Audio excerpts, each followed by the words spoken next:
We are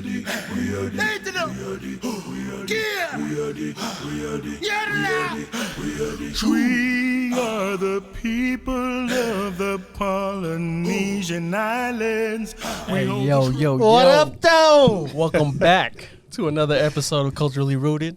No special introduction. Y'all see who we got. You seen him all over social media. Come on. If you're in Utah, you know who this guy is. And if you don't, you about to know who Gas him up, cousin. Gas him up. This is Doug Fiefia. Hey, welcome to Culturally Rooted, my guy. Appreciate it, man. Appreciate you, Toco. Huge honor, man. I seen your guys' stuff. Love it, man. You guys had my brother Richie V on here. My sister Celia. Yes, sir. Saw Buddha on here. Yeah, so man, we tried. We trying. Honored to be a part of that list, man. Hey, we honored to have you in here, my guy. Real talk, though. But look, this is Culturally Rooted. We usually like to start from the beginning, Doug. For a lot of people that don't know you, you know, they see what you're doing right now. That's right. But let's go back to as far back as you want to go. That Doug. Where did Doug grow up at? What was you doing when you was young, everybody sees the tree that you are, you know, the fruits that you're labeling everybody, but nobody knows Doug from the beginning. So let's get into that a little bit. So family, we lived in Kearns when I was born. So K-Town, huh? Started in K-Town. I know, sorry. Damn, bro. Nothing wrong with K-Town, man. Kearns cool. And then we moved to West Valley. So I went through elementary school in West Valley. All of, my friends and family were all there. It was cool, man. And then we made another shift. Before I went to high school and middle school, we moved to South Jordan. So around Salt Lake area. Pretty much, yeah. Born and raised there. And that transition was a little interesting, okay? Because I was just gonna say, you West Valley. you go from hanging out with Polly's, Tongan, someone's, you do everything, all sports. We were the minority everywhere else, but in West Valley, there was more of us than white people, right? Yeah. So you go from that to then South Jordan, and you're the only brown person in the school. It was different. There was maybe 3 poly families. Like it was different, man. Is that big of a difference, even though it's in Salt Lake? Yeah, bro. Back in the day, South Jordan, you know what it is today. Yeah. But these guys, Star, there wasn't, I don't know, I'm talking like I know, but I just know the few that I do know. There wasn't too many polys in South Jordan. Yeah. Because look, in Provo, we think Salt Lake full of polys. I'm like, look, that's why we don't like coming up here. You know what I mean? There's too many of these guys up here. But I never knew that. So that's more north in Salt Lake, more north. Tons of polys. But this was now south and west, and nothing was out here, bro. And it was just a bunch of farmland. Jeez. So that was interesting, man, because people were like, there was good and bad. I think that there was the good things were, you start hanging out with Palangis. You have nothing else to do than what they do. And so it kept me out of trouble, bro. Yeah. So it kept me away from, maybe some things I would have gotten into. If you were hanging out with polys. For sure. I think the negative, though, was because I moved there from West Valley, everyone was like, oh, you're moving to the rich area. You're all those white people, I was going to get into that. Yeah. So it was, I was seen as this whitewashed kid. Yeah. Like I had an option. Like my mom said, hey, do you want to live here or live here? Hey, Doug, when do you want to move? Yeah. So all these kids were like, man, there was tons of haters. And we laugh about it now. But back then it was going through it? Yeah, like bro. It was interesting as a high school kid to go through that because these were like my homies, like some of them family we grew up with. And then, dude, next thing you know, man, they're just like, oh, look at this white boy. Look at this, just looking you up and down. I get that. That was thick to go through, man. And wait, Doug, all right, look. Going from West Valley to South Jordan, you kind of broke it down a little bit. A lot of wealthy Palangi kids, huh? How did you find your way to fit in with the crowd? Even though you're not one of them. Yeah, look, I feel you, cousin. I remember when Star went, but you guys already had like a good reputation as poly kids in that area. They were respected. Oh, okay, cousin. But from all of us, all the other tongues was like, hey, look at these guys. Look at, saying that dumb stuff. But how did you make the transition and actually fit in? I think the way that we were raised as Tongans, period, right? I was always uncomfortable in the classroom, so I was quiet, right? So moving there was it was natural. I was like, well, I'm gonna be quiet and just chill. And so I just watched, man. I was an observer, and I still am today. Just sit back and observe and watch how people interact, and then you just start imitating that, right? Okay. And was I faking it? Was it real? I don't know. I was 14, 15, 16, so I was just learning. Did you play any sports while played you were football. moving? Yeah? Played football. I was Star's personal water boy. And liar. I hate liar. that guy. So if you're watching this, I want you to know that me and Star. Doug hate you. Go to church because my guy needs you to go help him do a home teaching ministry. Don't tell the business. Call him out on his calling. Sorry, Tataki Star. Okay, so you played what did you play? Played football. I was a running back. Stop. Yeah, so I was running Okay, back. so look, you can't just say I was the. You got to be like, remember the Titans, running back. Doug D, running back. The running back, y'all. Were you good though? I was all right. Come on, Hey. bro. Come on, He cousin. was on those squads that. Yeah, we took state. It was the first year in Come 60 on. years that Bingham had taken state. First, Look, this is a different podcast. You can't be humble on this podcast, man. Doug. I need you to. those were Yeah, we need you to talk that. no, it was all right. Yeah. First team all region, first team all state. I played at Dixie afterwards, and then I served a mission. After my mission, I came back and transferred to Utah State, and then I for real was the water boy there and was like, So what? Okay, let's go back to that. yeah. When you were playing football, was football the goal? Was the NFL what Doug wanted to be when you were winning state and all that? Was that? So was it I just a had a game? different perspective because even though I was decent, right? I was a good running back in the state, but my brother was Mr. Football. He was like the running back, right? So being in that home and seeing how good he was, dude, I was good. Like I was fine, right? But I wasn't that good. So I knew growing up, like he went to Utah State. He started all 4 years, didn't make it to the league, right? So in my mind, I'm thinking, well, if I'm not that good, then where do I fit? And so football was always an avenue for me to get to school. Right. So I always tell this story, and you've probably heard it a million times if you've listened to me ever talk, but Run it one more time. running back one more time. Coach Lou, Yes, right? sir. Yes, sir. So we all grew up doing yate, working with my dad, right? So hot summer day construction, and I'm just like, what the freak are we doing? Like, why are we here? Yep. This sucks. We're like hauling out sheetrock and cleaning up a site, and you just get mad, right? You're just like, dude, what the freak are we doing? Is it the sun? Yeah, I Yeah, get bro. it all the time. And I look at my dad and like nothing, no expression of he's not tired. He's not like nothing, bro. And that's how my dad is, and probably all of our dads, right? Just hardworking and just like we just work until we're done and then we leave. And I'm just mad or whatever. But I the only thing keeping me from like, dude, I'm out of here, was just seeing my dad work that hard, right? I was like, you know what? I know if I leave or if I go sit in the truck, he's going to finish it on his own, and I don't want him to do No that. matter what, right? if you go help or not, he's gonna finish. So we're riding back in the truck home, and I said, Dad, like, why do you work so hard? Like, what is this all for, bro? This sucks, right? Yeah. And this is me, like, at 12 years old. I have no concept of money, of bills. I just, I want to go play, and you're telling me I have to come work with you, right? Amen. So I'm asking this question, and he says something that I'll never forget. He says, son, the reason why we work so hard is so that you can get an education and you can be better than us. Okay? And that has been my why throughout my life, right? That one moment as a young boy, I finally realized this isn't for nothing. My dad is doing this for me and doing it so that I can get an education. Now, just right before this, I'm sitting with my son home alone, and I'm thinking about this story. I'm actually preparing. Tomorrow we have our big campaign kickoff. I'm just thinking about things I'm going to say, and I look at my son, and I'm thinking about that story, and I look at him, and I say, like, think about those words, right? My dad said, the reason why we work so hard, you can get an education, you can be better than us. And I look over to my son, and I said this. He's 2 years old. He doesn't understand this, but I said, you can be anything you want to be. Hey, his subconscious, he's going to remember that. So you go from sacrifice and hard work so that I can get an education to now where we're at, all those sacrifices, and I can now say to my son and believe it wholeheartedly that he can be whatever the hell he wants to be. and nothing is stopping Hey, him. Doug, Right? hold on. Let me take you back, bro. You got me all Come on. emotional. Come on. I'm just thinking about that.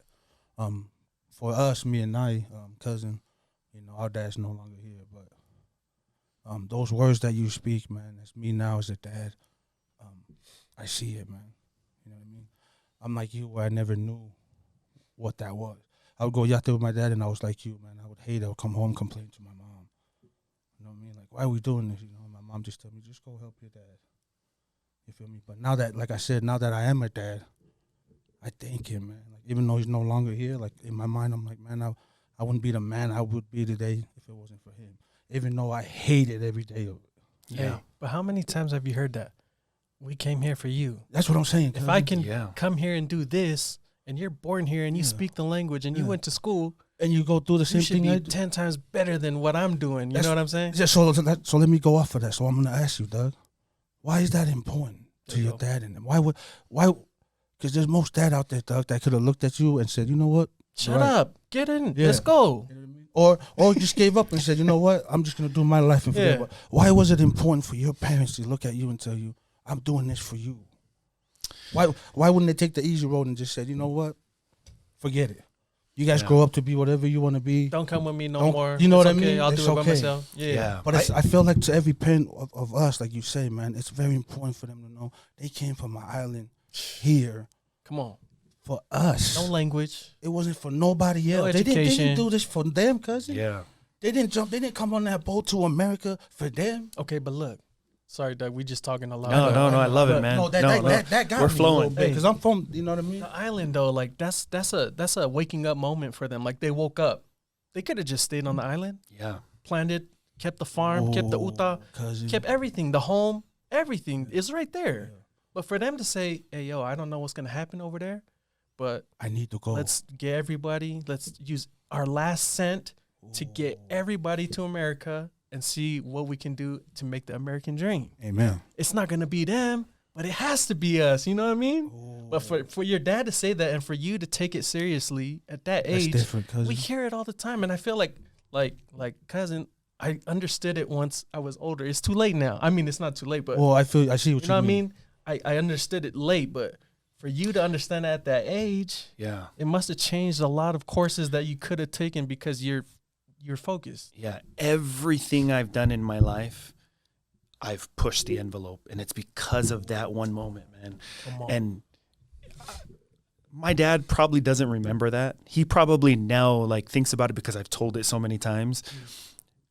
And it probably was meaningless to him just to say why you do this? And he took whatever words he could put together. Yeah, put together. And just said what was on his mind, and he had no idea that would change my life forever. I ended up going to Utah State University, playing football, sat on the bench. After 2 years, I quit. I was like, dude, this freaking sucks. I need to figure out what I'm going to do next. Like, this is not my future. And I always had that in the back of my mind, right? Like, I knew I wasn't good enough to go to Lee. I knew I wasn't, I'm just trying to get school paid for. So I quit football, and I thought about, how do I pay for school? And my older brother, he's passed away now. He passed away in March. He was in student government. This dude got a full ride scholarship. So I'm like, I can do that. Like, he can do it. He can do it. I can do it too. So I joined every student group that had a scholarship. Damn. And I ended up getting some money, right? So they're like, $1,000 here, $500 here, $750 here. And I did all those groups. And then, I was like, hey, this is actually pretty cool. I love the leadership principles I'm learning. I'm planning events. I'm doing all these things. And I'm like, dude, I'm going to run for student body president. This is the big deal, man. Wait, dude, you're going 100. Look. You got to break it down. Where do you get that mindset of you just saying, I can do this? Like how you just said, so I just figured I'll do this because my brother did it. Now I'm like, I'm going to run for student body. Why? Where do you get that from? But wait, because he said he was the quiet kid. That's what I'm trying to say, cousin. From that quiet kid to everywhere and hey, yo. The confidence. I'm going for this. That's what come on, we can't just skip that part. We need to know that. So wait, hold on. You said you went on a mission. I did. Let me take where'd you serve? Before I served school? in Houston, Texas. Yeah, I went to Dixie, served a mission. Then once you greatest experience, yeah. Hold on, don't lie to me, Doug. Come on, let's let me get into that. Okay, let's rewind. Yeah. I know you guys asked, who'd you guys? Buddha? Was that Buddha's question? Yeah, man. The greatest 2 years of my life to that point, absolutely, hands down. The skills that you learn from a mission, you can't replicate it anywhere else. Nowhere else, right? Waking up in the morning and exercising, planning, reading the scriptures. It doesn't matter if you read the script, but just reading. Just say it's us. Wake up in the morning, read, do a companionship study. If you read with your wife, right, and talked with her, then you go out and teach the gospel, right? You're doing something hard, which knocking doors or teaching. That's doing that every single day, including God in your life. Coming home, planning, praying, go to sleep, and do that again. You do that for 2 years. I don't care who you are. It'll change you, dude. That'll change your life, man. Yeah. Come on. So now hold on. Were you a good kid before you went on your mission? Yeah. When you say good, what do you mean by good? Yeah. I'm just saying good because some of us. This is where I'm going with this, Doug. Is that some of us, you know what I mean? We do all these bad things and then go on the mission. But what's great about the people that I see go on the mission that been bad, they come back as a different person. Yeah.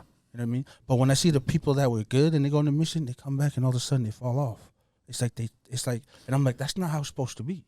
Yeah. Right? I was a pretty good kid. And here's the reason why. I'm the youngest of 5 kids. Okay. And I saw all the mistakes, man. It was easy. Right? I see eye to eye. So big facts. There's a quote that says, smart people learn from their mistakes. Even smarter people learn from others' mistakes. Come on.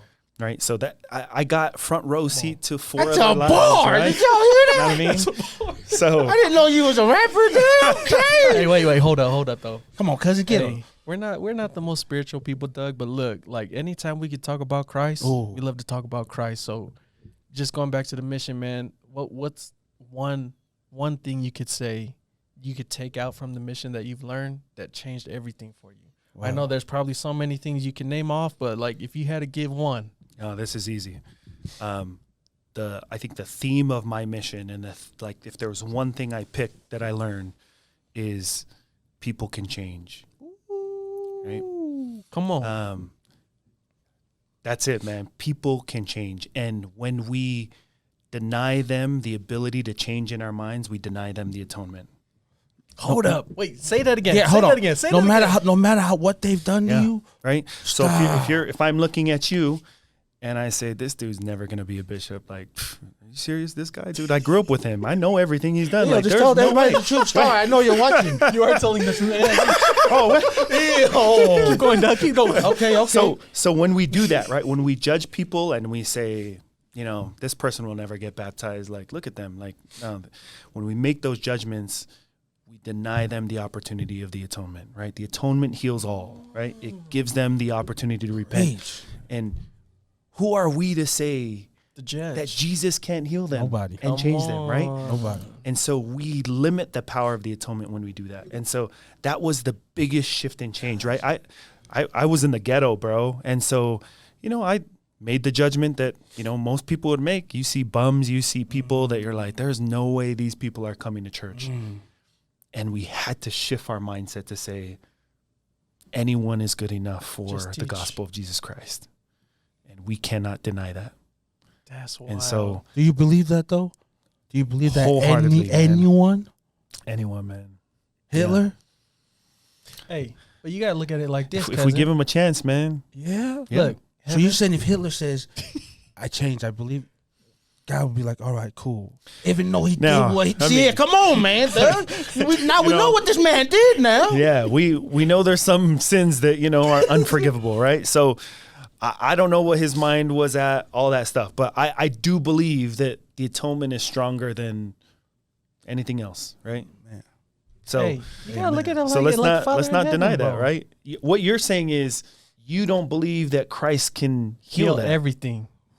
I did not say that, though. Don't put words in my mouth. But that's what you're asking. That's what you're asking. I didn't say it like that. And what I'm saying is Christ is better than what negative and bad as Hitler is. Stronger, So, better. Yeah. you know, Church. I'll leave that up to him to decide. Me too. Hey, thank you Come for on. saying that. Okay, cousin, what were you saying though? No, I'm saying like think about it as you as a father. You have your kids, right? Yeah. You know they all have a good part to them. They can all be really nice kids. Yeah. Your kids go play with other kids, and they're all like, "No, he's mean. He's rude.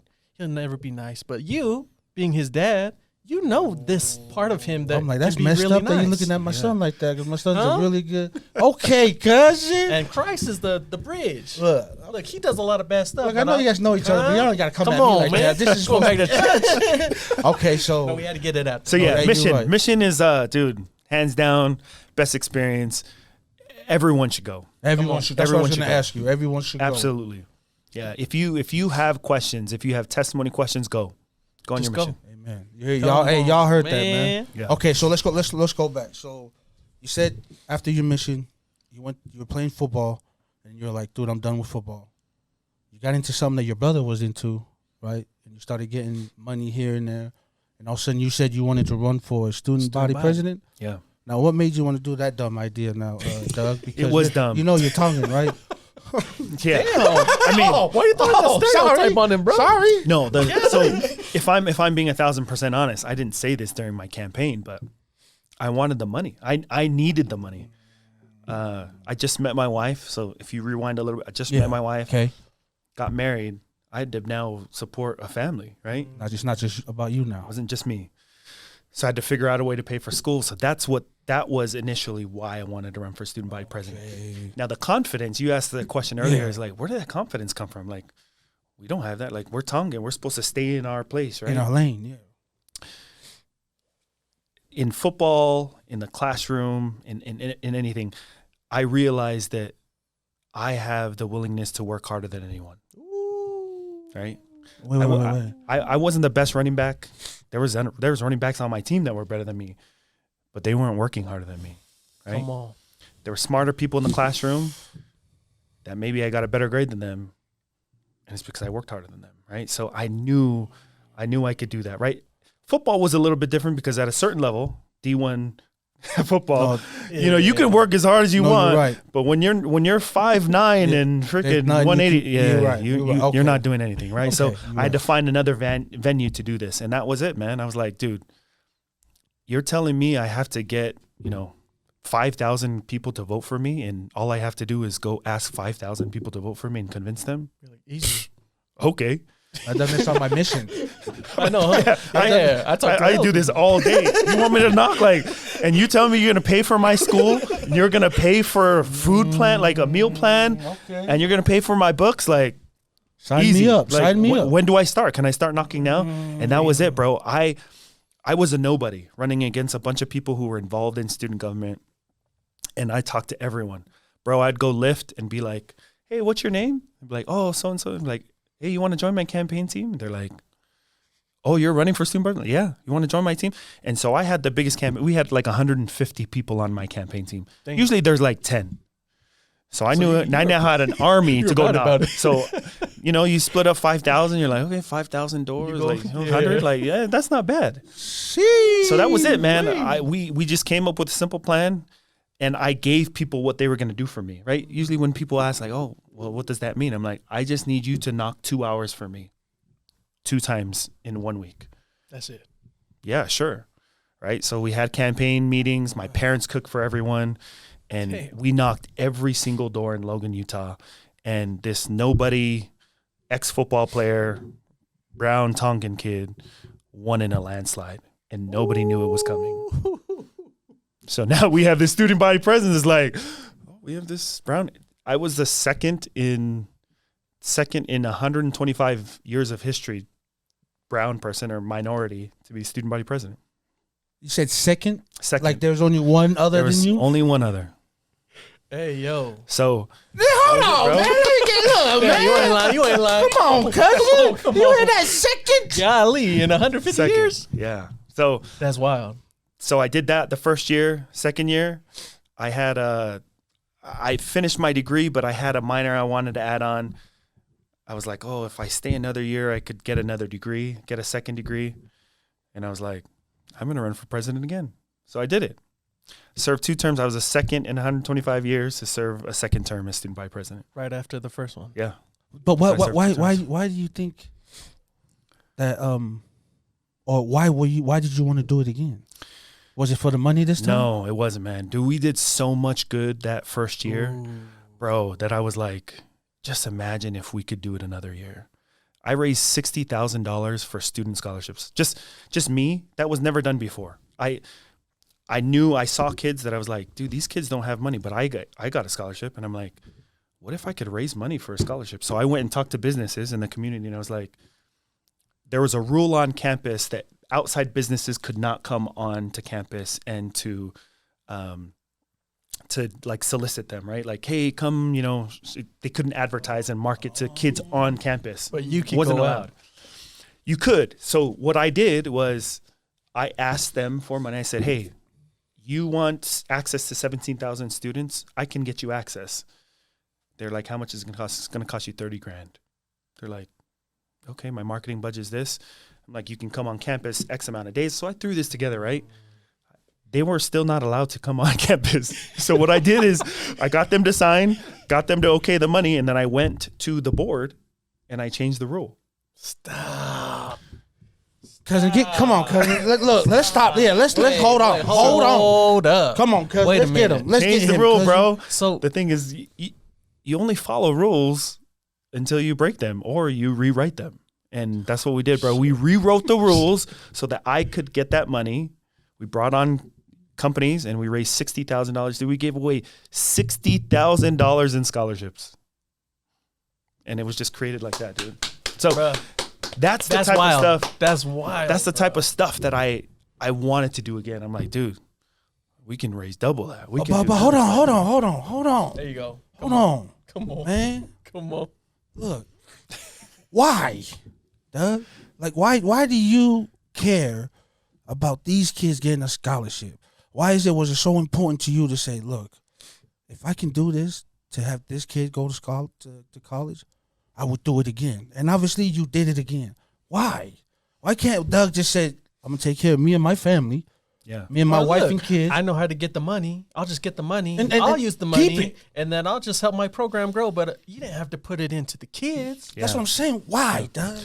Why do you care so much? Dude, it's the way we were raised, man. I grew up in a home where we always had someone living with us. Always. And it was just random. Like sometimes it was a family.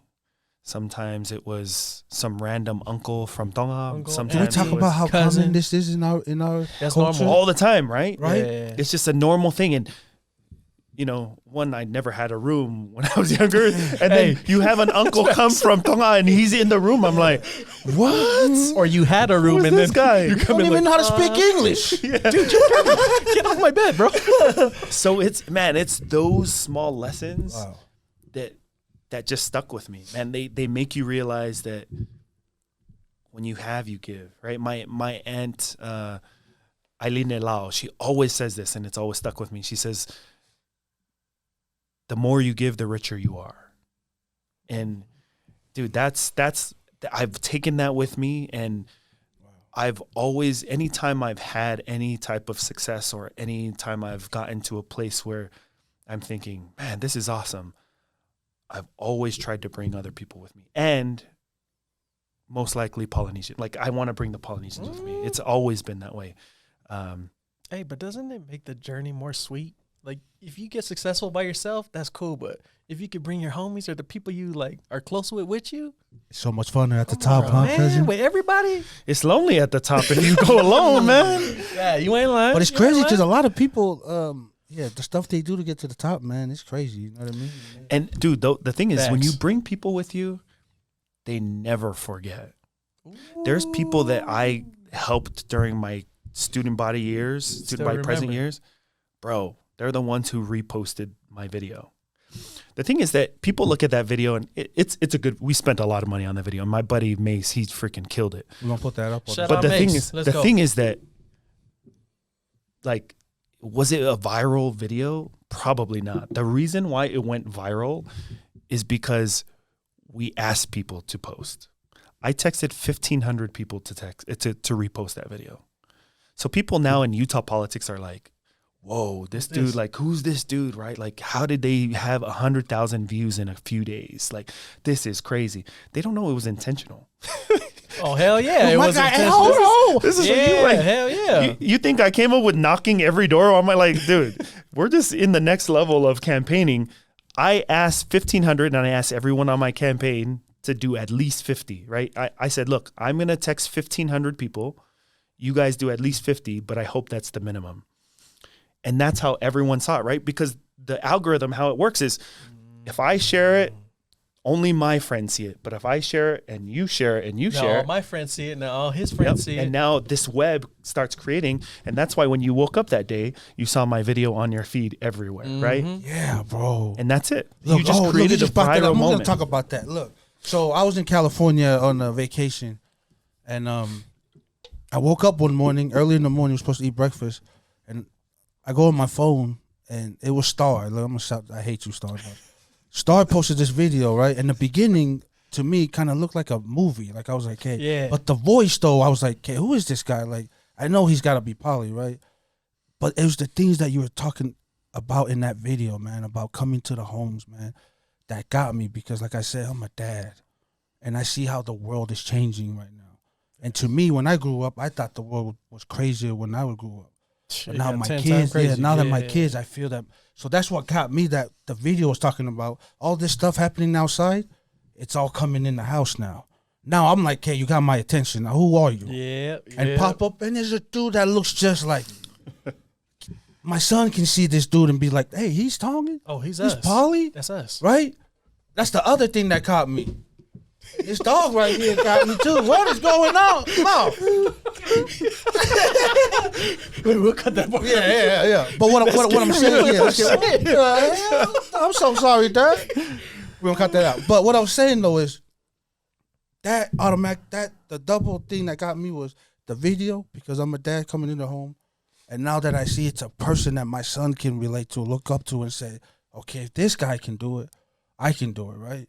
So automatically I was inspired, bro. I'm like, look, I got to get a hold of this dude, and I got to tell his story, right? This is California, right? So I wrote this guy, man, and look, we got him in here now, man. So like I'm saying, I appreciate you, Doug. Hey. But, Yeah, brother. but like I like the fact that you're talking about how you said these people think that I just post a video and I sit back and not do anything. They don't know that you're out there working on this video. You're out there And the texting whole team, 1,500 bro. people, and you're telling the other people text 50. So you're not one of those that just sit back and say, okay, I hope this goes viral. You're actually out there making this work. Yeah. Okay, but Right. look, let me jump Absolutely. in this real fast, because you were talking about this community that you did things for, right? These people back at school.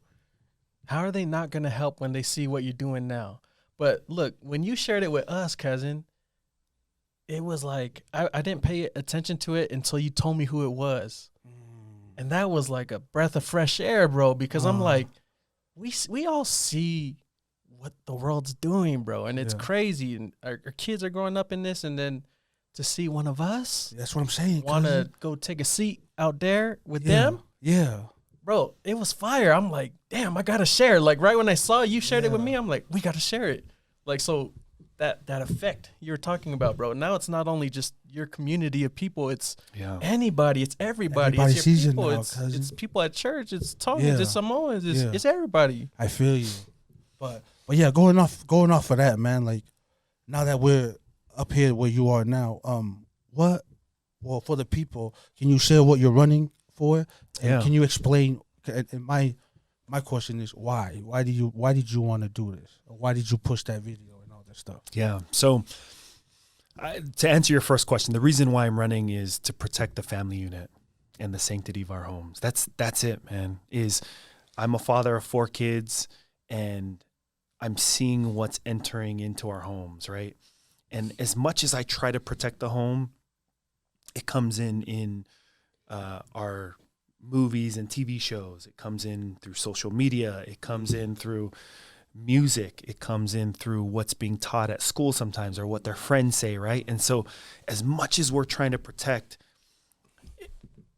we can sit back and wait for someone to solve this for us, or we can stand up and make a difference. And the reality is this: I'm going to say something that no politician will ever say, is no one is coming to save your families. No one's coming, right? As much as I would like to say, I am the guy, vote for me, I'm the hero that you've been waiting for. The reality is, if you want to look for a hero, you better look in the mirror, because you are the hero in your home, right? You want your kids to see a hero, tell them to look at you. We need to start being the hero of our own stories and stop waiting for someone to come, because no one is coming. And so that's why I've stepped up. That's powerful. Gandhi said, be the change that you want to see in the world. And that's it. Like, there's no more time left. We can't wait any longer waiting for someone to come. We have to stand up and do our part. There's a quote that I love. I think his name is Edwin Burke. He said, the only necessary thing for evil to prevail is that good men do nothing. Right? The only thing necessary for evil to prevail is that good men do nothing. And so we can sit around. Yeah, we got to stand up, right? So men, women, everyone, right? Parents, we've got to stand up for our kids. We've got to make a difference, right? If we sit back and let things happen and let the world move as it's moving, then we have to live with its consequences. And the reality is, if we can do our part, man, the difference we can make is huge. And so I'm not the hero. The reality is that it takes all of us, right? You have to be the hero in your home and in the community, and therefore, with the support of good people in positions of power, then we can start changing, right? It doesn't just change with one person. It doesn't change with voting me into office. It has to be a mind shift, right? And domino effect, right? Yeah, and the reality is that our Polynesian people, we don't get involved and we don't stand up when we should, right? If I came in your home and tried to attack your home, I guarantee you would do everything in your power, even lay down your life for your family. Amen. I'm telling you that that's happening. And so we've got to stand up and fight the way that you would fight physically. But it's a different game now. It's a different fight. It's a fight in the ballot box. It's a fight in dollars and supporting candidates who support your values. It's a fight to protect in the schools. It's showing up in schools.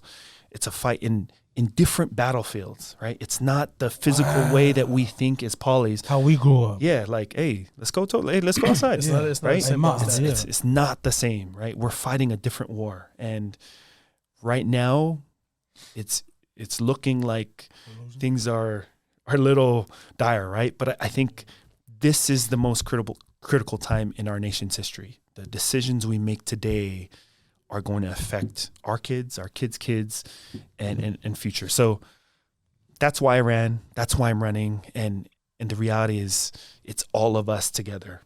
It takes a lot of us to do this. And that's my whole message is I'm bringing everyone along for it. Like I've done previously in my life, this isn't about me. It's how can we get everyone involved? Because it's going to take every parent and every person to make a difference. Okay, man, cousin. Look, wow. Yeah, come on, cousin. Politics is a really sketchy thing that people don't like to get into if people don't know about it. It's every race, but especially our Polynesian brothers and sisters. Man, like growing up, I never knew anything about politics. I didn't even want to study about it. And now that I'm getting older, bro, I'm like, man, maybe I should start doing a little research on who does what or who's saying this or who's saying that. But with that being said, man, like, what made you brave enough to step into the politic game, bro? Because that's a whole different. That's a chess you're game. a minority, so you already know the eyes are looking down now. They're not looking like this. They're looking like that. Like, oh, what did he know? He's trying to sit up here with us. He don't belong up here. You know what they're saying? I'm not saying don't come for me. No, you're right, because that's where you're going. All of us from the outside, we know what it is. Yeah, you say whatever you want to say, but you see him coming. Yeah. You see the video getting shared. You know what I'm saying? My guy coming. But look, back to the question. Like, what made you say I can go into politics? Like, just hearing your story, man, everything. I mean, I guess it's kind of leading up to it, but that's a big jump to take, my guy. Yeah. So as student body president, we went up to Capitol Hill to lobby for different initiatives for the university, right? Ask for money for a new building or a new program, right? So that that experience of doing that helped me understand, okay, okay. this is how laws get passed. And they would say, contact your legislator. And so I'd wrote emails and talk to them in person and say, hey, this is what we care about. This is what students at Utah State want. And I saw changes happen. I also, so as student body president, I also chaired a board. It's called the Utah Student Association. All the student body presidents in Utah, so all the schools, like BYU, Utah, SUU, Dixie, all of that stuff, I sat as the president of that board. Okay, and so what we represented was all 300,000 students in Utah. And we worked with the Commissioner of Higher Education and the governor's office to lobby on different initiatives, right? So that then gave me the other experience of like, hey, dude, we can make some change, right? And we represented some things that maybe weren't as popular, but they were important to the students, right? And the reality is that students don't really vote. And so the government usually doesn't listen to us. But if we bring 300,000 and say, Now they have to. hey, you guys need to do this. Now you have to. Yeah, exactly. Right. So it's the same. It's kind of the same idea with Polynesian. So I had this experience. I'd been involved in little races, little, I guess, campaign, helping people. And that's literally what changed, right? Is like, I saw the pivotal moment, like, dude, we've got to make a change for our families. And I think the reality is the other part is the representative currently in our district, he doesn't represent us. Like he's hard to reach and he's not accessible. And so even me who cares about these issues, it's hard to contact him. And so how is this person representing us if I can't contact you, right? If I have an issue, right? So my idea and my thought is that I've got to be accessible. I've got to be able to engage people. And I think I've shown that through social media that, I'm responding, I'm, putting stuff out there. People know what I'm doing. And as uncomfortable and weird as that is to put yourself out there, it comes with a lot of criticism, but you've got to do it, right? If you're going to choose to represent people, it comes with, it's a double-edged sword. It comes with, opportunities to make a difference and serve, but it also comes with, a lot of people might hate you. You ready for that? I mean, I've already started getting attacks, man. So we're here. So man, it's you put out a video saying you're protecting the family and people jump to conclusions that are like, what do you mean you're protecting? How do you protect family? So there's another. Protect yours before you ask how. If you're asking me what I mean by protecting families, if you don't get what it means by that and the video, you're part of the problem.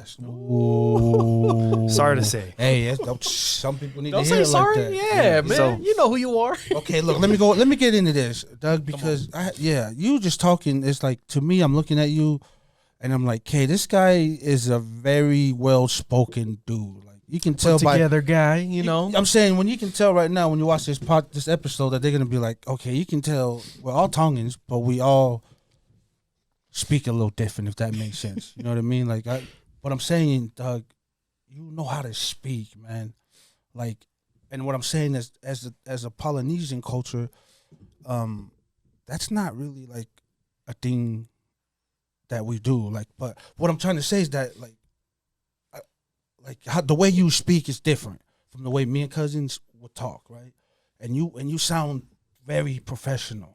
Now, did you always talk like that, or did you have to learn this as you grew up, or where did you catch how to know how to talk? I don't know how to explain that. Yeah, no. I got your question. Dude's like, you're talking. What do you mean? Like, do you get what I'm trying to ask you, Doug? Dude, where it came from was church, bro. Like, my dad was a bishop in a high council, and so we had to speak all the time, And I was the youngest, so I was with him all through all these callings, and it was like, okay, every month you're speaking with your dad. So, bro, I'm like writing. So I learned how to write talks. I learned how to tell a story. I learned how to make a joke and try to get everyone engaged and laugh, right? Okay. So and I was always the first speaker, right? I was the youngest, so I had to I had to spice it up. I had to call people out. You know what I mean? Like, so that's where it started, man. But learning that I started to enjoy it, right? And it's something I actually use with my kids. The number one fear today in America, and I think even the world in people, is not spiders, it's not heights, it's public speaking. And I would say, dude, me too, bro. I would say that is one of the most important skills, is the ability to talk. And I mean, if we're afraid to talk in classrooms and in public and in front of people, we're behind, man. People will pass us up because they can tell a story better than us. And we come from storytelling people. Look, that's why we're doing this right now. Yes. You know what I mean? Yeah, Like, for real. that's a big part of why we trying to do this right now. Like, we got all these amazing people here in the state that we try to reach out, people that we've had. These stories need to be shared, man. We keep hearing about all these older stories about the islands. All that made us who we are, right? Yeah. The story goes on. We got people making moves, doing big things. So, bro, to have you on here right now and talk about this and to see it go down in real time, you know, play this back in 50 years and let your kids watch this, man. They're going to be like, I remember. I know, my dad was him at that time. No, but that is cool, though, that you said we are storytellers, because as a culture, that's really what we are. Yeah. You know what I mean? Everything we've done through our culture from back then now comes in a story. You know what I mean? But it takes practice, okay? That's what I'll say, is because I speak a lot. I speak at different things, and people will say, man, that was a good speech. And I'm not just saying, like, whatever. It's not me, whatever. But I'm just saying they'll give me that feedback, like, wow, that was a great speech. That was a great talk or whatever. They think I just rolled up and just talked. But you ask my wife. You're like, I've been preparing. Like the night before, I'm saying that talk 50 times. And then when I get up there, don't start lying. Nah, bro. Then when I get up there and I have my paper, I'm speaking and I have some notes down here, but I'm speaking as if I memorized it, right? Or I said it from heart. But the reality is that I practice. And that's when I say I'm willing to work harder than anyone in the room, that's part it, bro. That's it. So people show up to things and they expect to perform. And I know I'm not good enough to perform that way. So I practice. And I mean, it's the same in anything, right? So even before this, bro, even before coming today, literally, I went through just a few stories that I knew I was going to tell.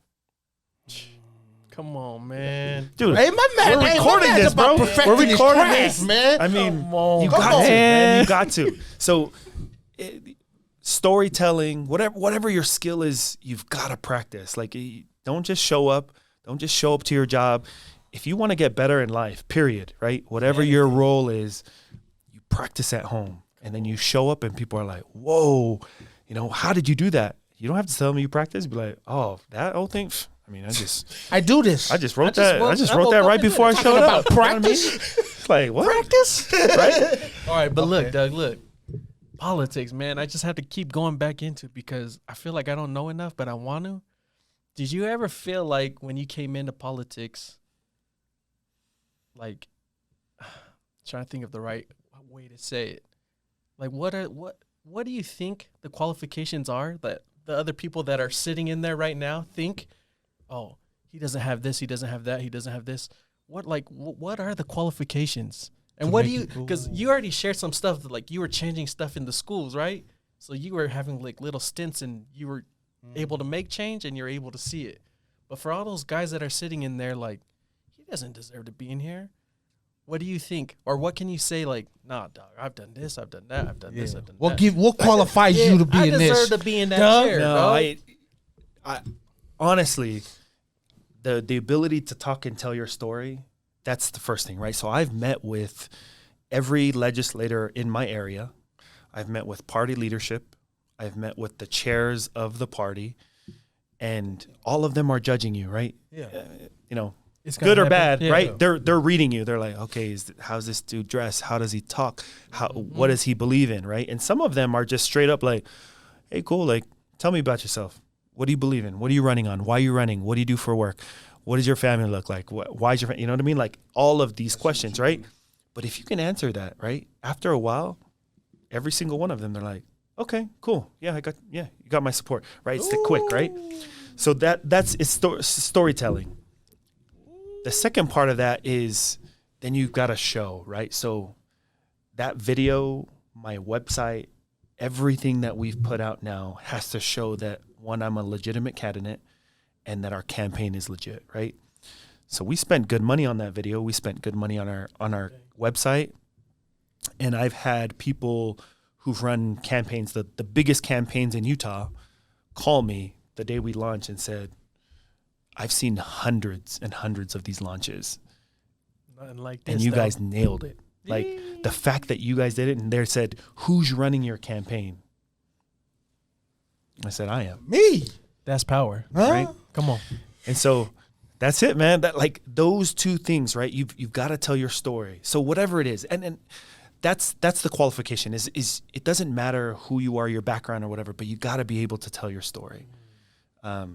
So if you can't say in, a succinct way in 30 seconds why you're running and who you are, Damn. You don't belong in there. yeah, bro. But that's what we've done on missions, right? That's true. It's like you got 30 seconds and probably it's Not more even like 30 7. Yeah. It's like you got 5 to 7 seconds to tell me why you're on my doorstep. And it's those You gotta skills, sell. right? It's those Damn. skills that really make a difference. And it's practice, man. I practice before every breakfast, every lunch with these leaders, with these lobbyists, with these PACs. Come on. And you've man. got to tell your story correctly, man. Practice. We're talking about practice. Okay, look, let me go back to this, Doug. All right. So I've seen somewhere that you've been back to Tonga a couple times. Yeah. Why is it that you guys make this freaking visit back to the islands? Why don't you just forget the islands and say, we're in America, everything out here is better than Tonga? I know what I Obviously a know. third world. I'm good over here. You know what I mean? Yeah. Why is it that you guys choose to go back to Tonga so much? So I think I've been back maybe 7 or 8 times now. Too much. But too many times. And when we were growing up, the reason why we'd go back is my parents wanted us to see what, like, not having anything, right? We would complain like, oh, we're eating saimini again. Like, oh, this sucks, Mom. Like, I hate this. And this is out here. Yeah, this is Oh. in Utah, right? Okay. Like, oh, this sucks. Like, what are we doing? They're like, let's go to Tonga. Right? It's like, You wish you had saimini today. You think you don't have luck? Okay, let's go.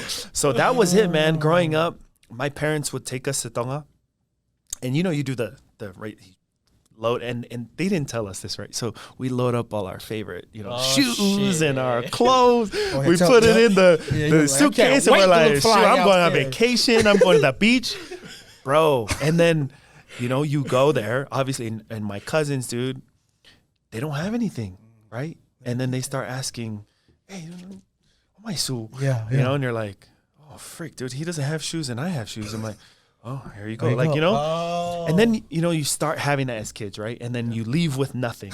Always, right? Always. That's the rule. Don't So- never take anything to an island. So you just become a little bit more grateful. And our parents instilled that in us, is like, that was the way they taught us. And so now I took my oldest daughter, 2015. She was still young to remember, but this time she was 10. I have a 7-year-old and a 5-year-old.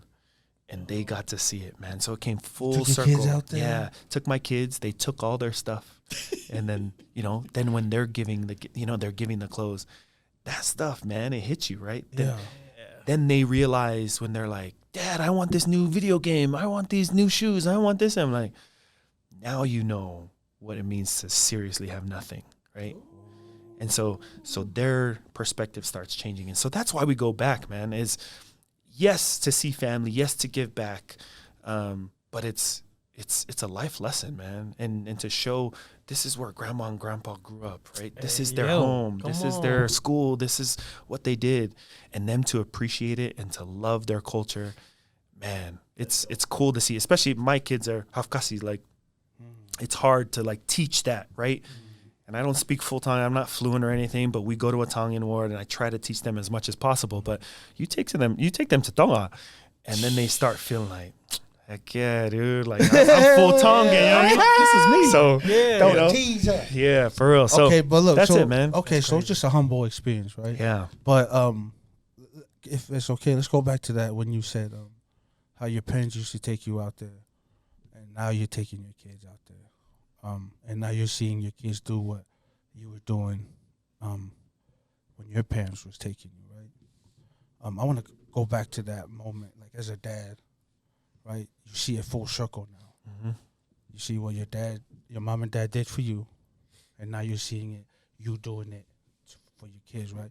But especially being in Tonga, where you said, now you know what nothing feels like, right? Being a kid from Tonga, born and raised in Tonga, man. Yeah, I was one of those kids that anytime they send a box from America to Tonga, I was one of those kids that would walk around the neighborhood like, my auntie and uncle love me. Look at my Nike shoes. Hey, come on. Wait till I open this box. And you open it and it's nothing but candy in it. It's I mean and stuff like that. But I just remember shampoo. I just remember like being that kid having nothing and seeing your cousin come from America and have everything. And you used to think in your mind like, man, I gotta go to America, man. Like I gotta see what this life is like. Different perspective from from the island kids versus the American kids going back. Yeah. But I feel like most of us, though, when we do come out here, we forget that, right? We forget the why. Yep. You know what I mean? It's easy to forget when you're out here, man. That's what I'm saying, because we're starting to feel comfortable now that we're like, oh, want McDonald's? We'll go to McDonald's. You forgot that in Tonga, man. You ain't never had that. So I feel like like majority of us, when we come here, we totally forget who we are, if that makes sense to you. Yeah. Yep. So I love it that you said that you take your kids back there to remind them, not only that who you are, but to remind them like, look, my mom and dad did this for me. Yeah. I'm going to do this for you. And hopefully one day you will do it for your kids. Why is that important to you, bro? Man, I think that's part of the problem with this Polynesian generation, our generation. You two, their generation. No, he's a lot older than us. No, he's older than us. Didn't you say you forgot? What? See? Oh, you're right. Here's the thing is, our parents came, or you came, and they shielded us, right? They wanted us not to see the struggle, the pains, the sufferings. They did everything they could. Man, you see some Tongan kids, you have the first generation or the immigrant and their kids, and they will do anything to buy them the McDonald's or the toys, even if they can't afford it, right? So they shield their kids, and so they don't see all of it. And I think maybe more us than you is we've been shielded from some of that, and so it's easy to forget. And so that's why I tell that story about my dad. This is why I take my kids back to Tonga, is we have to remember. Right? If we don't remember where we came from and the struggle and the sacrifice, we're missing out. I talked about being the hero, right? Yeah. Being the hero in your family and stuff. You don't have to look very far to find a hero in your family too, right? You don't have to look on TV or magazines. You go back to the stories of your family and your parents, your grandparents, your ancestors. Bro, those are the real heroes, right? And so if we can go back to the stories and what got us here, man, the miracles that happen, people say it's the American dream. Man, this is the American miracle for us.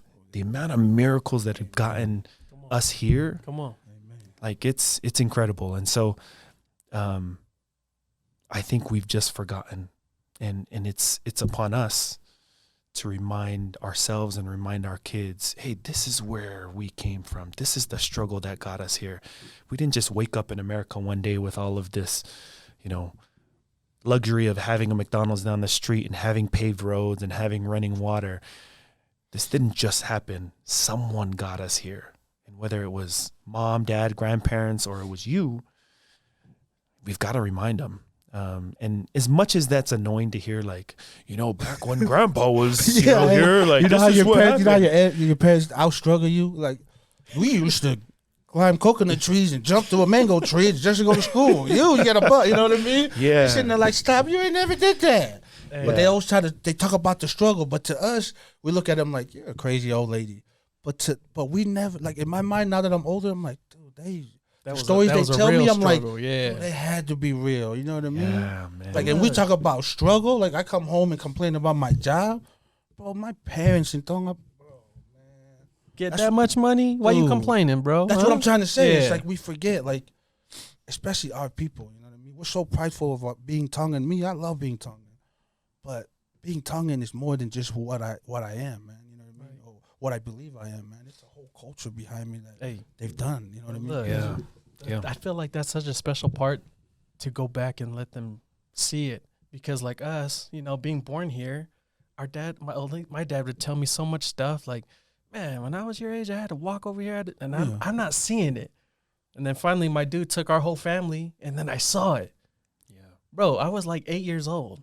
By the time we came back, crying. I'm like, that was your life? You know what I mean? That was my life. And I'm like, there was no other way. There was no other way. Yeah. And so for you to do that for your kids, man, bro, growing up in America, I'm like, I'm Tongan. I don't really know what that means. I'm Tongan. But when you go back and you see it, you're like, damn. Different, bro.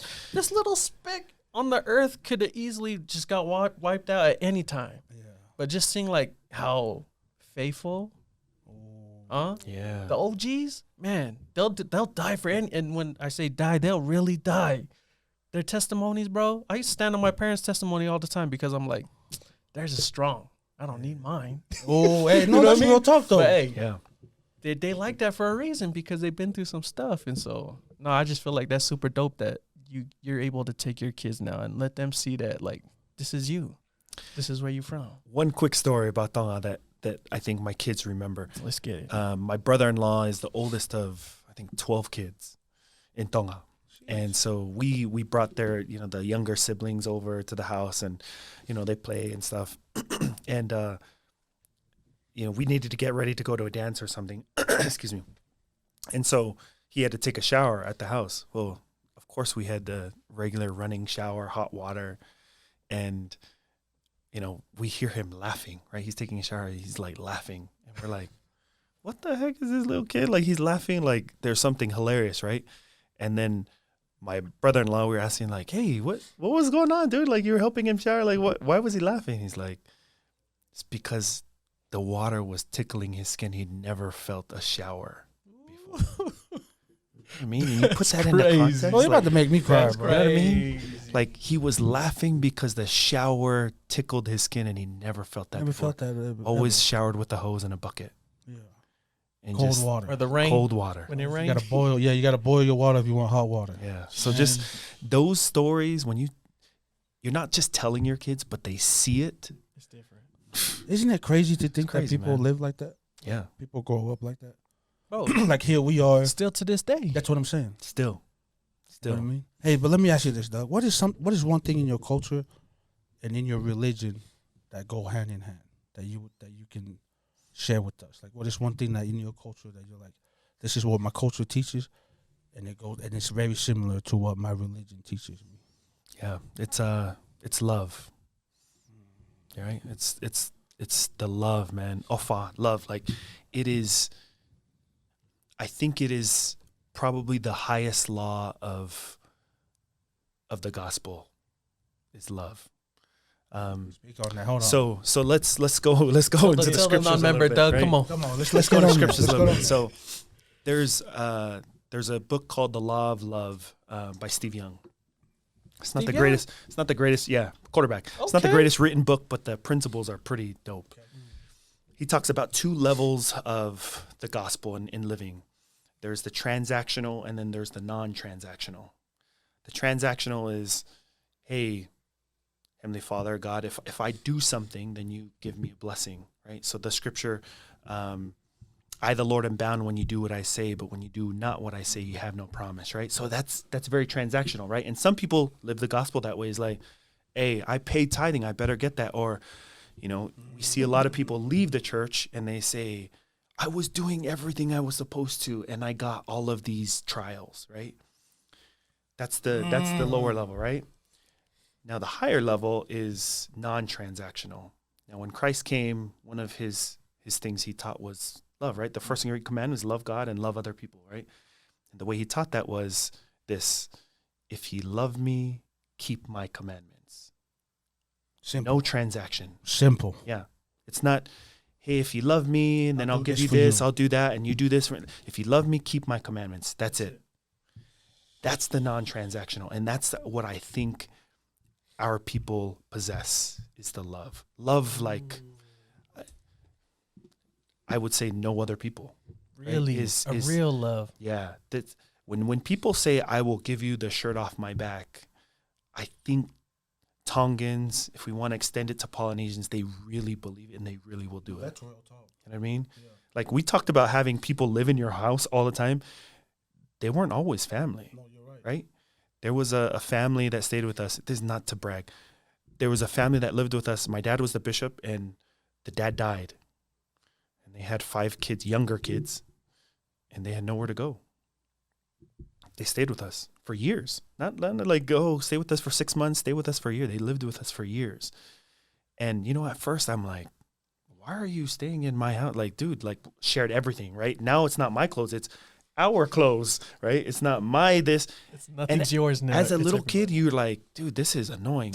But now looking back, bro, the lessons you learn from that is pure love, right? Is I will help you regardless if I have the circumstances to do it. We will make it work. No transaction. There was never well, if I take you in, then you give me this later, or 2 years you owe me pay. this. Yeah, Nothing, none of that. right? It was literally love, right? And that's not to talk about my family. What I'm going back to is the Tongan culture teaches love, and I think it's the strongest value or characteristic of the Tongan culture. I think living the gospel at the highest level is living the law of love, is living the gospel because you love God, not because you're getting any blessing or anything in return. And I think once members start living that way, I think just the gospel will transform. And that's why you see, I think things are changing, right? We're moving from home teaching to ministering. It's no longer about keeping track of numbers. Right. It's about Just go and do doing it because you love your brother and visiting them because you love them, right? We went from Boy Scouts and merit badges. If I go and visit the city council, if I go get this, I get a merit badge, and you get a little thing you put on your thing. Man, I remember Right? that, yeah. The young women they had I was a scout. I was a Eagle He never Scout. got none done. He lied. You know what I'm saying? Seagull I Scout. had all the badges. Bucky, this guy lied. But I just paid for it. I never did any of the. Just went to the camp. young woman in excellence. You do all these things, you get a medallion, That's right? right. You get something in exchange. Now Don't do that. Just do it. we're teaching kids to set goals, and we're teaching them to fulfill those goals. And it doesn't have to be anything. It's what the kids want. And so it's all out of love. It's doing it because it's right and doing it because you love God. And so that's the thing, is I think that's where my culture and my religion match up is love. So now that we're done with Sunday school, can you say the closing prayer? No, but look, Amen. Doug, look. You No, I like that, dude. Your dad took a family in and let them just chill. They had no other way. I feel like our generation, that's hard for us to understand. I mean, it's a little hard to understand because we're so Americanized. What the hell? Like normal people like, dude, you didn't charge them, or you didn't like get a back pay from like 6 years. But that's like real love. I don't care. You guys stay. When you're ready to go, let me know. Yeah. Like that takes a lot. Yeah. I got my own family I need to feed. Yeah. I got bills I gotta pay. Yeah. But now I'm just taking you guys in because I know the situation. Like I'm just trying to get back to like that's almost a forgotten type of love. We all seen it. Our parents did it because they knew that type of love. Yeah. Now it comes to us, and now it's time for us to show our kids that type of love. I And think we so- show it different though, cousin. Like what? What do you mean? Like, I think Doug can break it better to us. Doug, who do you think loves better? You think our parents loved us more than we love our kids? Oh, Because what I'm saying, think about the way your parents raised you. Think about the struggle they went through to make sure you guys were good, right? There's no way that you're going through that much struggle that they went through. yeah. But it looks like you guys turned out fine. So let me ask you this, Doug. You break it down for everybody here. Who you think loved more? Do you think your parents loved you more than the way you love your kids? Or do you think you love your kids more than the way you... Because let's be serious. Were you disciplined growing up? Yeah. Yep. No, but look. Did you discipline your kids as much as you were getting disciplined? No. But look. Not So even who close. loves more, Doug? It sounds like you don't love your kids. When my No, mom but hit me, look, it was look. because I love Hey. you. But Doug brought up something earlier. He was saying that they sheltered us from a lot of things.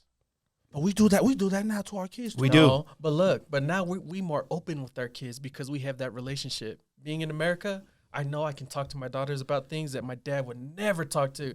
And my that sounds sisters like a about. weak trait to me. But is that weak or does that make you stronger? Well, look, okay.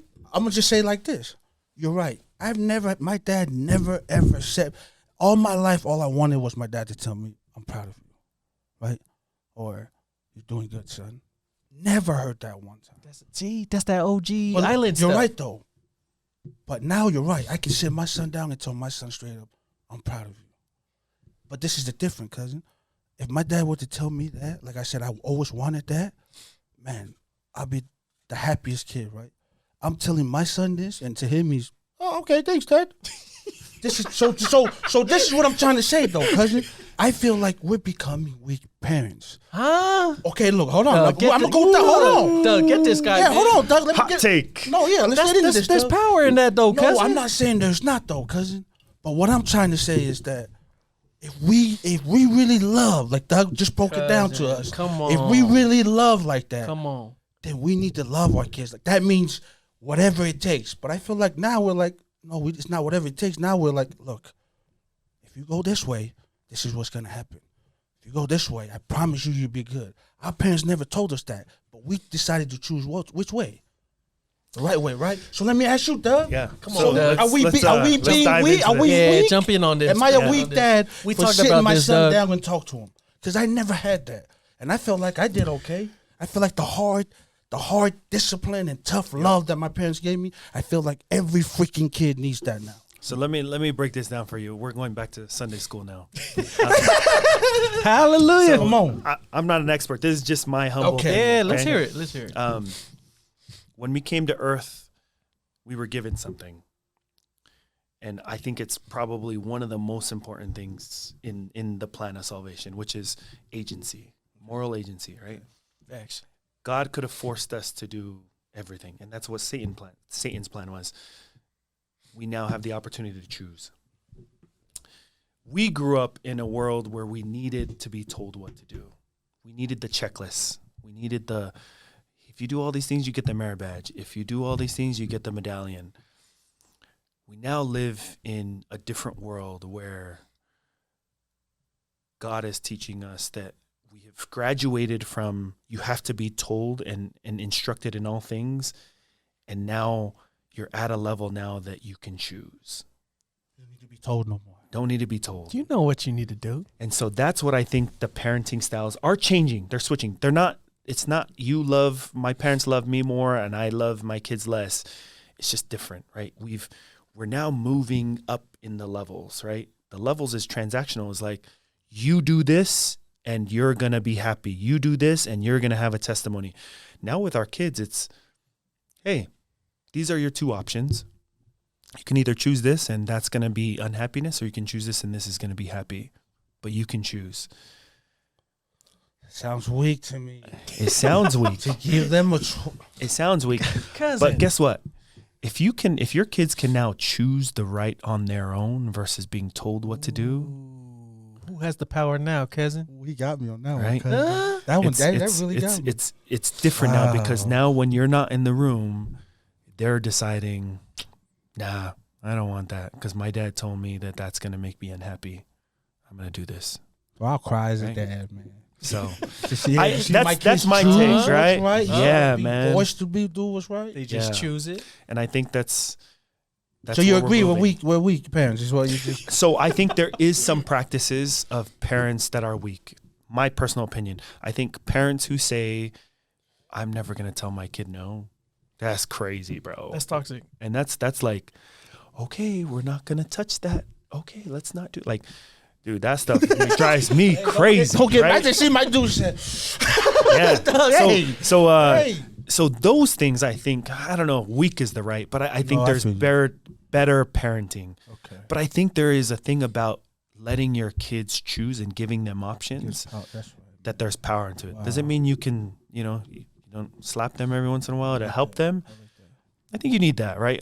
I think we need that back in some homes, is like there's not the discipline and the strictness that used to be in our homes, that right. we need some of that. Just a little bit. But it's not the same, right? It's not, just ba'yu noia, right? Yeah, like, yeah, that you're right. stuff, you just I walk used to by your get dad that. and you just like, Bam, yeah, you're like, it's just hey, funny, what? yeah. He's like, it's because I could, You're like, I do that. A on my test. I do that now. Yeah. You know what I mean? So like that stuff is, I think we've just changed. Okay. And hopefully the reality is that we're graduating and we're teaching our kids differently. Back to the story of my dad telling me in that truck. Yeah. The old way of doing it is he would have told me, dude, we do it because we have to. Shut up, son, right? But he took the time to tell me why. And that reason, that time that he took to tell me why made the difference in my life, right? And so I think we now live in a time where our kids want to know why. And it's not good enough now to say, because I'm your dad and I said so. Just have to take the time to talk through their issues or tell them why we're telling them my why. guy, okay, Hey, Doug, hey, my fault, Doug. The kids always say it anyways. Why? Yeah. Because I feel like in our generation, it was do. We never asked why. It was, I tell you to do this, you do it. You do it. Now, like he says, our kids is why. Everything is why now. But we got to come up with an answer instead of just smacking them and telling them, because I'm your dad. Yeah. You know what I mean? Now we got, like how you said, how your dad took the time to Just tell break you. it down. Yeah. I feel like that matters. You know what I mean? Like when my parents were hitting me, they never took the time to tell me why they hit you. You know, you just thought in your mind, man, I'm just getting beat up every day. They thought of you, and then they have an hour talk after. You know what I did? Hey, my favorite cousin is when you're crying, stop crying. Wham! And you're like, stop hitting me, and I'll stop crying. And then you crying. They're like, "Oh, you crying?" Okay. Look, let's get back to it. Though. Okay, look, I'm just we all over the place, Doug. We gonna chop this up and All make it good, look man. nice. Yeah. No But worries.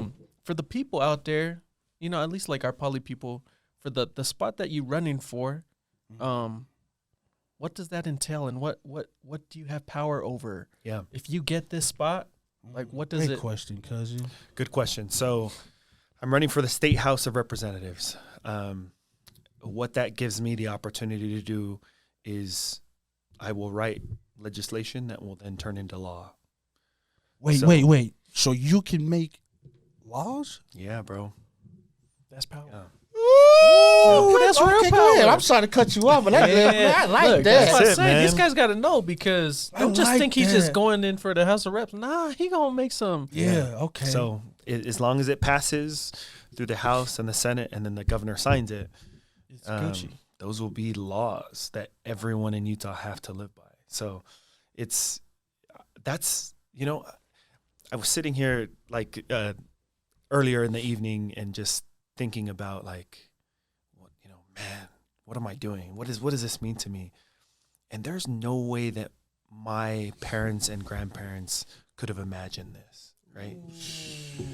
Like, wow. you know what I mean? Like, Wow. that's, and again, dude, I don't say this. I hope your audience doesn't watch this and like, dude, this fool is so arrogant. Nah, whatever. hell no. You know what I That's mean? Like, why we saying it, bro. On the thing is, real. like, come on, man. There's no Like- way that this little island, you know what I mean, to put you in the position that you in right now. There's Like- no one in the island's thinking like that. Yeah. Oh, my son, He's gonna be this when he He's gonna- goes up. he's gonna be in the House of Reps, huh? No, he not. Yeah, I mean, just and this is why I love America. There's no other country in the world that you can move in one generation removed. You can go from an immigrant, brand new, to then someone who is writing the laws. Come on. You know what I mean? Like that's man. that's Talk your big, right? And it's again, it has nothing to do with me, and I have to say that because I don't want to be arrogant. It's not about me, and the thing is that a lot of why I'm running is not about me. It's to help and represent our people. Doug, but look, you keep Right? saying it's not you, but every time you say that, we're like, no, it has to be you. There's nobody else, bro. Real talk, No, real that's talk. really what it is. Look, there's a lot of people we grew up with in Utah that's poly, that can speak well, that did everything right, but for you to step up at this time right now, just like what you're saying, man, it has to happen now. Yeah. Someone has to be at the head of that to be like, hey, yo, we all need to change. Well, Y'all not only need that, to- cousin, but, Come on. but politics itself, cousin, It's it's a whole different mess up there. You know what I Yeah. mean? So for my guy, yeah. being where he's from and being what he is, to step into that craziness, you know what I mean? You gotta be a little cuckoo yourself, cousin, is what I'm trying to say. Doug, Yeah, we, I we mean- just trying to give you your flowers, bro. No, it's a little. I mean, it's crazy, bro. And for a long time, I stayed out of it, even though I knew I could make a difference. Right? I sat back and I'm like, there is no way I'm getting into that. I'm just gonna do my thing. I'm gonna help the community where I can, as much as I can, and as much as I can, I'll support candidates that I believe that are similar to me, right? If they're supporting the things I want, I'm going to support them, right? And that worked for a while until it didn't, right?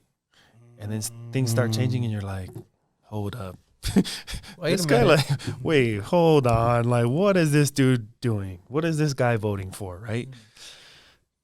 And then you got to step up, right? There's no more levels. It's just like, okay, well, if he's not doing it, I either got to go find someone else to do it and help them and support them, or you got to do it. Just do it. And as dirty and ugly as it sounds to be a politician, dude, I just realized, like, dude, I need to get over myself and do it.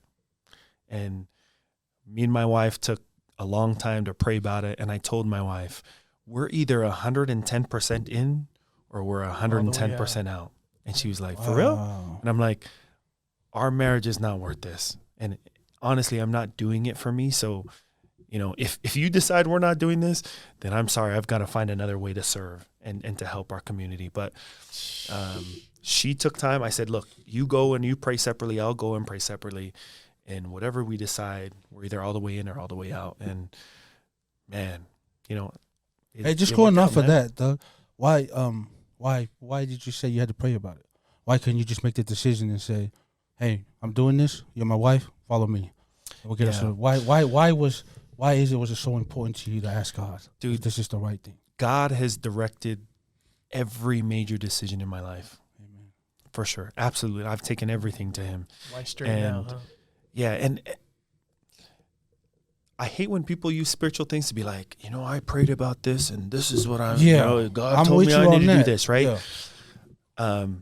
But it happened, right? I prayed and said, look, and that doesn't mean I'm going to win, or that doesn't mean I'm going to serve in this community, right? We have to be okay with the result, regardless of what he told us to do, right?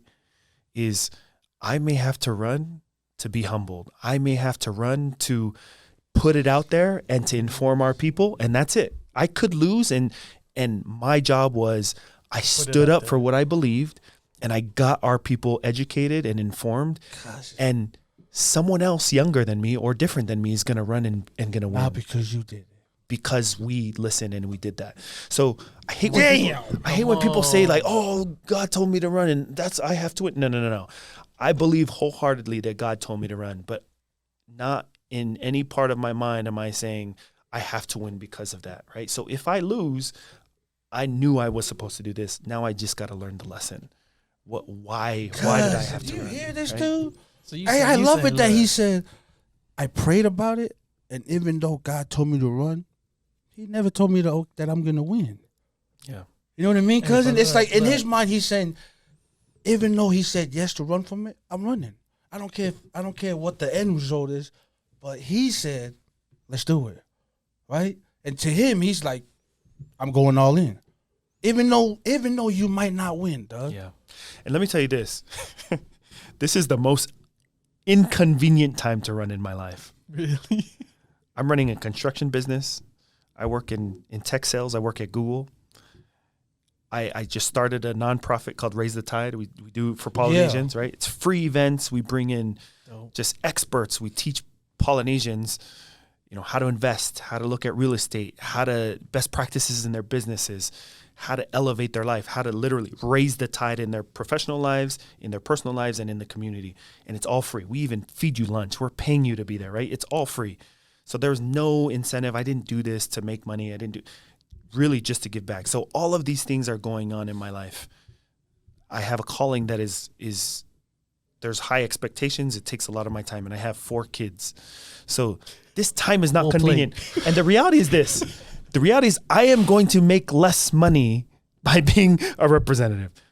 Guaranteed. You don't get paid. You don't run in state politics to make money. That's not what this is for. So this is the most inconvenient time. But because God told me to run, I'm doing it. I'm about to throw my damn mic, cousin. He said he's losing by doing this. Different. Cousin? He's different. Huh? He's different. But all because he said, I'm with you. But look, we just heard his whole story. We heard what he talks about. It just feels like that's you, bro. If that's not the main purpose to win, but to inspire somebody else to go do something, maybe that's it. But look, just the fact that you're doing it, I feel like a lot of people get that type of feeling. I step up, do something. Nah, I ain't gonna do it. But for you to do it right now with everything you just said that's going on, cousin. But he said he might even lose, cousin. Like, how do you, cousin? There's no look. There's a quote by Kobe Bryant that he said, he always chases the ghost of the greats, right? And he says by him waking up every day and chasing that, he already eliminated half of his competition because he knew they won't even chase something that's not guaranteed. Yeah. But him just thinking by chasing that, even though he knows he might not never catch it, he already eliminated half of his competition. Right? So to me, cousin, that's like kind of what I'm thinking about him. It's that the end is not guaranteed for him, cousin. But for him to chase it, shit, I don't even know what else. And I say that, right? I know that I may not win, but I'm going to do everything in my power to win. Right? Yeah, you got to There's try. no question that I am doing everything I can to win, even though I know God might be teaching me another lesson, right? And so that's why I sent out the 1,500 texts.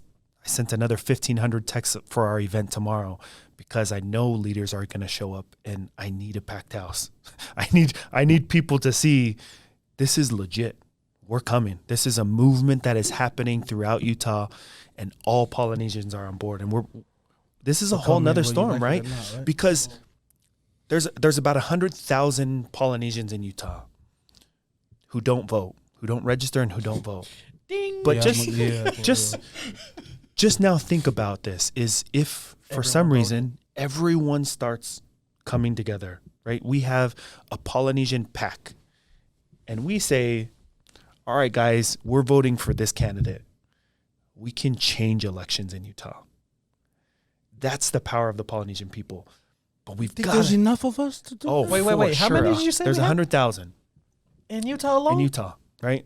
It's 100,000. That can change elections, man, like completely, right? If we start now, there's two sides. There's the Democrats, there's the Republicans, and we may disagree on candidates. They may vote for the Democrat. My personal opinion is that we need to remind Polynesians that they're Republican, they're conservatives. That's just me, right? We're about the family. We have conservative values. We believe in faith and God and all of those things. But I think Democrats have done a good job telling us the story that we're the victims. We need the government. You know, you are disenfranchised. You came from a third world country. You need the government to help you. Like, let us help you. They've done a really good story telling that. And it's getting to us. Yeah, we started to believe it. Shoot, I lived on food stamps. I've used WIC. I've benefited from those programs. But those programs are not meant for us to stay on forever, right? And it's just for us to when use, we get right? comfortable and stay there because like, oh, but my parents came from Tongan. They were so poor. I'm a little bit better, but I need the government to help me. It gets us in trouble, right? And I think there's a different view. Back to what I'm saying is if we could get 80,000, 60,000, whatever, 50,000. Say it's half and half. Half go to the Democrats.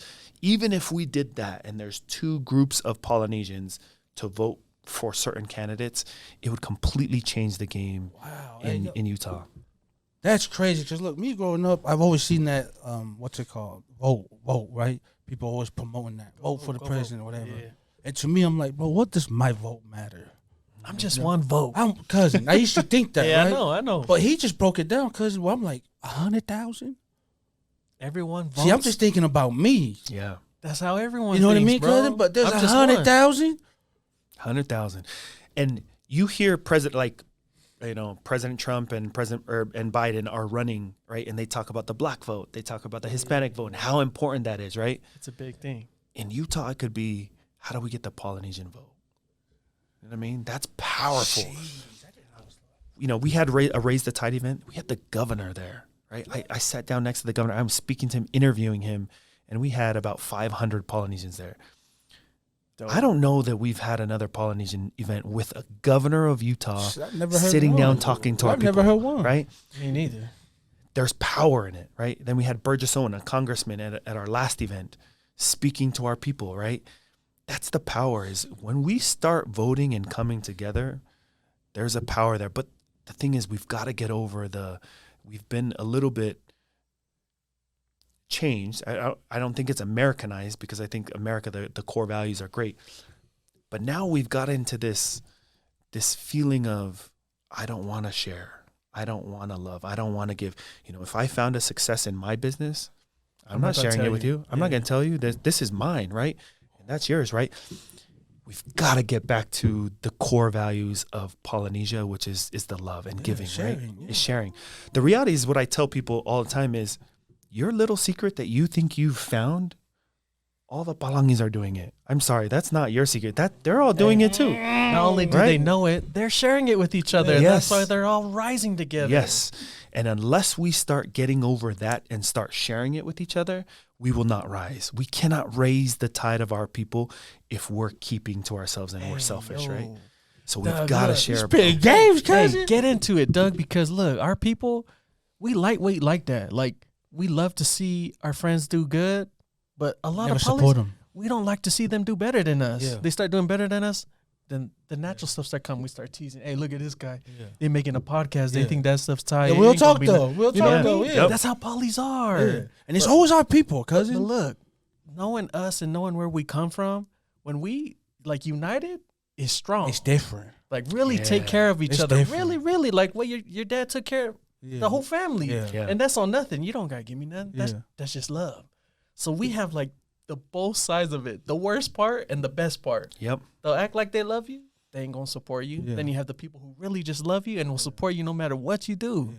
But man, for all y'all listening out there, your vote counts. My guy's going in there. Yeah, we gotta support him, bro. Hey, when does that when does the voting end? So there's a primary in June, and then the general election, which is against the other party, in November. Do you know who you're going against? I do. I'm going against an incumbent. So he's in office right now. I'm running against him. So that'll be the hard race, right? Is beating him because he's already in office. So that's the tough thing, man. And dude, the most uncomfortable thing about being a politician is fundraising, bro. So I've raised money, thousands and thousands of dollars for initiatives and things that I believe in. You've done it. Man, this is different. Raising money for yourself, bro. Like, hey, man, you know, you're used to, hey, dude, let me get $5, you know, let's run to 7-Eleven or whatever. Man, now you're asking for hundreds, thousands of dollars, right? Like, you're asking for big money, and it's uncomfortable, man. And I guess that's my message, is like, don't only volunteer. Like, if you can give anything, and this is not to me, this is to any political candidate, because now I'm realizing, one, it's hard, and two, it costs a lot of money, is give what you can, right? If you can give something, $5, $10, $15, like whatever you can give, that stuff matters, because I've donated a lot of my own money to this, and again, we're losing money anyways, and it's not about money, but if you believe in the things that we stand for or someone stands for, you got to give more than just your vote. We got to change the way we show up in the ballot box, but also we've got to give. And, you know, every sign that someone puts up is $20 to $25. You know what I mean? Like, that's a lot of money. You start buying hundreds of signs, and it's like, oh, shoot, who pays for that? Adds up. So I would say we got to vote the way we want it to change, but also we've got to start voting with our dollars. Back to your point about, like, you know, the way we pull each other down, is the crab effect, right? The crabs in a bucket, we're pulling each other down when they come out. But man, when you look at Tongan, you saw what they did, and the fans come together like that, singing the hymns in the stadium. There's nothing like worldwide attention, right? Come on. And I think we have the opportunity to do that for real. Like, we have the opportunity to do that in Utah, to really show our true colors. We've been known in the news and in the media for bad things, right? People getting locked up, people doing things, and you get in the news and you're like, man, that's a Tongan. They're like, hey, do you know that guy, right? And then also we're known for sports, right? Like, oh, Star. Star's your cousin. You know Star? Right. Yeah, I know Star. Right? That guy? Like, you have these standouts that, you know, people ask you, and that's what we're known for. But man, if we start focusing on other things like politics and in the classroom and other things, man, we can make a real difference. And so that's crazy. We've got to come together, man. That's powerful, man. Just like to tell everybody, man. If you don't know, like, I hope you got a little glimpse of what Doug's trying to do for us.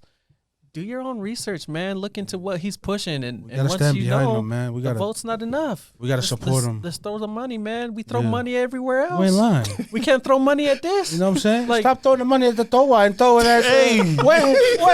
Look, don't tell the business. I'm just saying, we good at throwing money too. So understand the cause. Let's put into it, everybody. No, come on, people. You know, man. Look, this is one of us, man. And it's not just Tongans, but all Polynesians, man. We, like he says, man, there's so much of us people that are not voting, man. And every little one of us, you know what I mean, even if it's 10 or 20 or 50, that counts, you know what I mean, a lot. And like I said, I'm one of those that never did. Hey, me too. Voted, but my guy. You got my vote, man. you got you know a few votes, So we're my guy. We're gonna stand. Your coaches, we're gonna stand behind you, man. Yes, sir. Yeah. But okay, cool. Look, let me go into this a little bit. I just want to argue a little bit, since you know a lot about politics. When the whole going for the president was going on between Biden and Trump, right? The world was very divided. Now, I never knew in my life that some people running for president could make us divide like that. Like, I thought, okay, they're running for it, let's just vote, whoever wins, wins. But people were going at each other like, oh, you represent Trump? You represent Biden? I hate you. Like, we were really like that. For real. You know what I mean? As human beings. Like, we started calling people out on things that personal. Divided. You know what I mean? Yeah. America, very divided over just that. That. You know what I mean? So let me ask you, Doug, like, who were you voting for? Did you vote for that? I did. If you don't, is it going to get you in trouble if you talk about this? Here's the thing, is I put my stances on things publicly. It's on my website. You can check it out, dougfiefia.com. Okay. And that's part of being a politician. You got to take stances and just stand on what you say. Right, come arrows, you just got to be ready for what comes. I voted for Trump both times. Okay. Can I ask you why? Sure, yeah. I liked his policies, right? The things that he believed in and did are more in line with what I believe than Biden. And sure, do I wish that it happened in a more civil way? Did I love every tweet that he put out or the way he responded to things? No, I didn't love it, right? And some of it is embarrassing, right? But the reality is the things that he did and the things that he changed and stood for and the policies that he enacted, was better for our country, right? So we can go back and the approach and stuff, but I'd rather have someone who sends out the mean tweets and maybe says things that are off-colored and it's whatever, that helps me and my family at the end of the day than someone who doesn't, right? You look at the economy, it's pretty easy to see, prices, inflation, gas prices. You look at the thing is that I think when the luxury that we have in America is that when things are going great, we start complaining about other things. We talked about this with just so comfortable. Right? About stuff that don't really matter, huh? Yeah. We start complaining about other things, right? We have all of these things that we can start complaining about. When it's not, like right now, when things are expensive and people are worried about their jobs, that's all we care about, right? So when we were in the 4 years of Trump's presidency, we had the opportunity to complain about everything, right? I mean, every little thing. But now that it's like, whoa, things are hard. Now we're talking about gas prices. We're talking about inflation. We're talking about jobs. And that's where I think is the difference is we had a better economy. Things were thriving in America. And now you have a president that honestly is too old. Dude, he doesn't know what is going on. Dude, but that's not only that, Doug, but dude, this guy obviously has been in office for how long and never became one. Like, I'm like, bro, if you've been in office for this long and you never became a president, maybe you're not fit to be one. You know what I mean? Like, and here comes Trump. And I'm not saying I'm picking sides, but it was just like, to me, you picking sides. Well, to me, when I saw it, I felt like with Trump, it was about America, right? He didn't care about anything else. He said, I got to take care of home, which to me was like, that's what I like. Yeah. Right? I take care of home. Take care of us. Don't worry about everybody else. Yep. And to me, that was cool. But I've never heard this man get called so many names when he was running for president. ever. But if we look back, Trump was the coolest dude in the world before he even ran for president. He was in rap songs and movies. Come on, music videos. Everyone wanted to grow up to be Donald Trump. Then he runs as a Republican, Racist. and a conservative, racist. He's a sexist. He's misogynist. He's all of these things, right? This is are you ready for all this, Doug? Everybody's gonna be like, look, Doug was cool. He played in bingo. Now he's running for House of Representatives. Man, this dude is trash. They're like, look, I knew him in college. He was doing this and this and this. Yeah. All the little things start coming in, right? I mean, the nice thing is it's small time, right? It's not many people really care, but I know there's gonna be articles. Okay. I know there's gonna be tweets. There's already been tweets. There's been tons of messages. There's been comments and stuff on our videos and things that we're putting out. I know that it's gonna come out, but it comes, it comes with the price of running and putting yourself out there, right? If you think about the greats in the world, those people were hated, right? Had no friends. Everyone, like The most. Martin Luther King, the Gandhis, right? Like X. Jesus Christ, right? Come on. The ultimate. So I'm not comparing myself to him, but if you think about the great people that JC. ever lived, they were all hated, right? Yeah. And so at some level, if you're doing what's right, you're probably going to have enemies, right? If you're standing up for what's right, evil will come and hate you. And not that I believe that I'm in that mix, but the reality is if you're standing up for what's right and what you truly believe is right, there's going to be other people that disagree with you. Okay. All right. So let's get into this, Doug. We're getting kind of close to the end of our show. Yep. But I always ask our guests this that come on our show. It's about your culture. And the question is, what is something about your culture that you believe in and that you would pass on to your kids? And what is one thing about your culture that goes on that you don't agree with, that you would never pass on to your kids? Yeah. I think the easy answer is respect, right? It's just the respect for elders, respect for women. We're losing that. Right? You hear people talk back to elders and you're like, man, if I ever said that to my uncle, mom, elder, Teeth gone. bro. Something gone. It's like, Teeth man, gone. the bravery on some of these kids, right? Amen. For real. And so that respect, I think is just critical, man. Not only for elders, but I love the way that Tongans respect women. Come on. Almost to Speak the on it, Doug. extreme, right? That's Speak on it, different. Doug. The fact that in Tongan homes, the girls stay in the house and there's a bunk outside, like some garage, us, some shed, for the guys. for the boys. Yeah. You go right? outside. Yep. In my home, the girls all lived on the first level and we all stayed in the basement, Amen. right? And so the ultimate respect, we would go into movies and if there was a kiss or a swear word, Get out of there. they look at me, bye, Doug, Yep. right? Yep. My sisters and all You of can't us boys sit there would and walk watch out. the movie. Yeah. with them, I'm with your sisters. Yeah, So no, the that's real talk. the respect there, I think we've got to bring some of that back for not only for elders but for women, right? Facts. Um, Big facts. Wow. The things that I would maybe take away that maybe is part of our culture. Oh man, I might get in trouble for saying, but man, the koloa stuff is just weird. Ooh, speak on it, Doug. Come on. You're a star, the only one that said this. What's going on with you guys? You guys don't want to give koloa no more or what? There's so many fights that happen over koloa in families. Hold up, Doug. Explain to the people what this is if they don't know. What is koloa? So koloa is gifts, right? There's mats. There's I don't even know. Yeah, I don't even know the translation.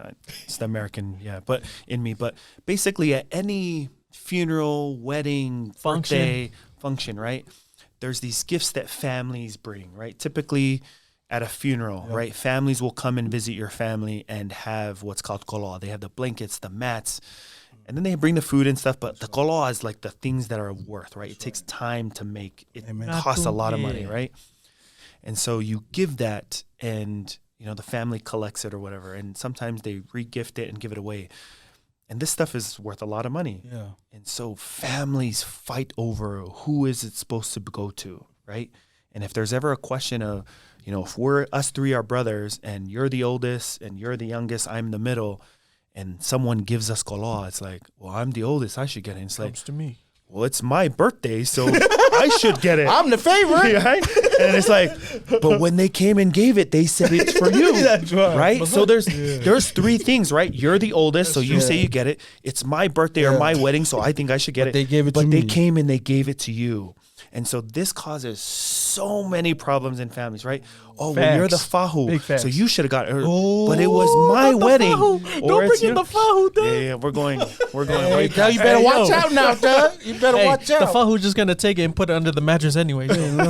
So, but that's real. man, Though. that stuff, that's real. it's man, it causes so many family fights. Yeah. Not only that, but it goes into beef with families stop talking to each other. Yeah. Or they start stealing it, bro. They steal it. Yeah. People steal it, right? Like I can't tell you how many times where, someone in a family has been helping take it. You take it from the wedding to put it outside in a room. Then it's gone. And then someone takes it, or someone's like, who told you can touch it? It's like, dude, I was literally just lifting it from here because my mom told me. It's like, who told your mom you can do that? And it's like, your mom is not this. Your mom is the following. Like you, and then it's oh, you told my son, and we're the family. So, anyways, hey, Doug going in on the Polynesian. That stuff is that's some real stuff right there. If you go back to the meaning of it, the root of it, which I'll be honest, I don't know, but I think the reality is it's to give. It's out of love, right? That's what we do. Hey, we bring this to you guys, and this is like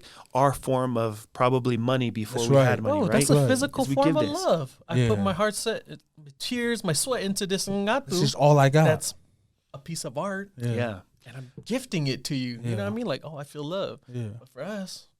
So to some people, it's like, no, that's mine. Yeah. No, that's mine. But it's like, hold on, man. Like, we're losing what it means. That's what he's trying to say. Yeah, if you go back to the root of it, it probably had the best of intentions, but then it's kind of like money, and you start getting money and the greed of it. It's a show, and though. It starts ruining things. You start throwing money. Who brings the most galore? Like, oh, look at that guy. Yeah. Wow. Well, that's what it started to become, right? cousin. Back then, he was more of it's a show. Look, I love you. Not the love. Now it's a show. Now it's not the. Make sure you pull out 2,000 because this guy's gonna throw 500. I'm throwing 2G. You know what I mean? We don't have anything, but here's $5,000.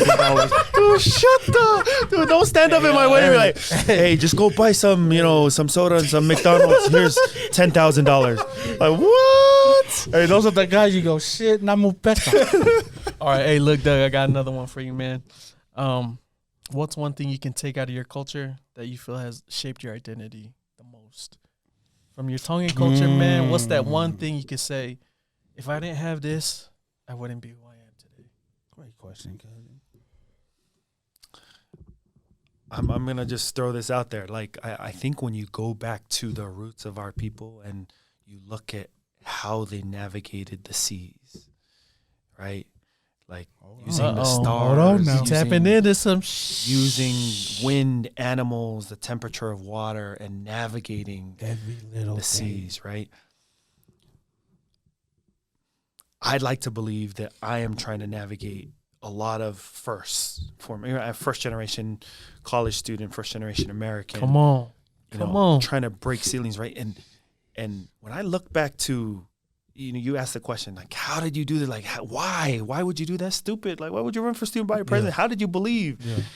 I honestly believe it's some of the pull of our ancestors, being there, right? And it's remembering, it's tying to that stuff. But that stuff, man, and if we could just remember back where we came from, there's a lot of power in that, man. So you feel like you pulling off at some of that stuff from your ancestors that's helping you make your own path today. Absolutely. I think that navigation of that sea, people look back and then like, there's no way they could have done that. There's no way those people could have done that. Really. And I think it's the same thing with you saying, man, why are you running for politics? You're a brown kid. You came from this or whatever. Like it's the same thing. And that stuff motivates me. Someone who tells me I can't do something, I'm like, watch me. Let's go.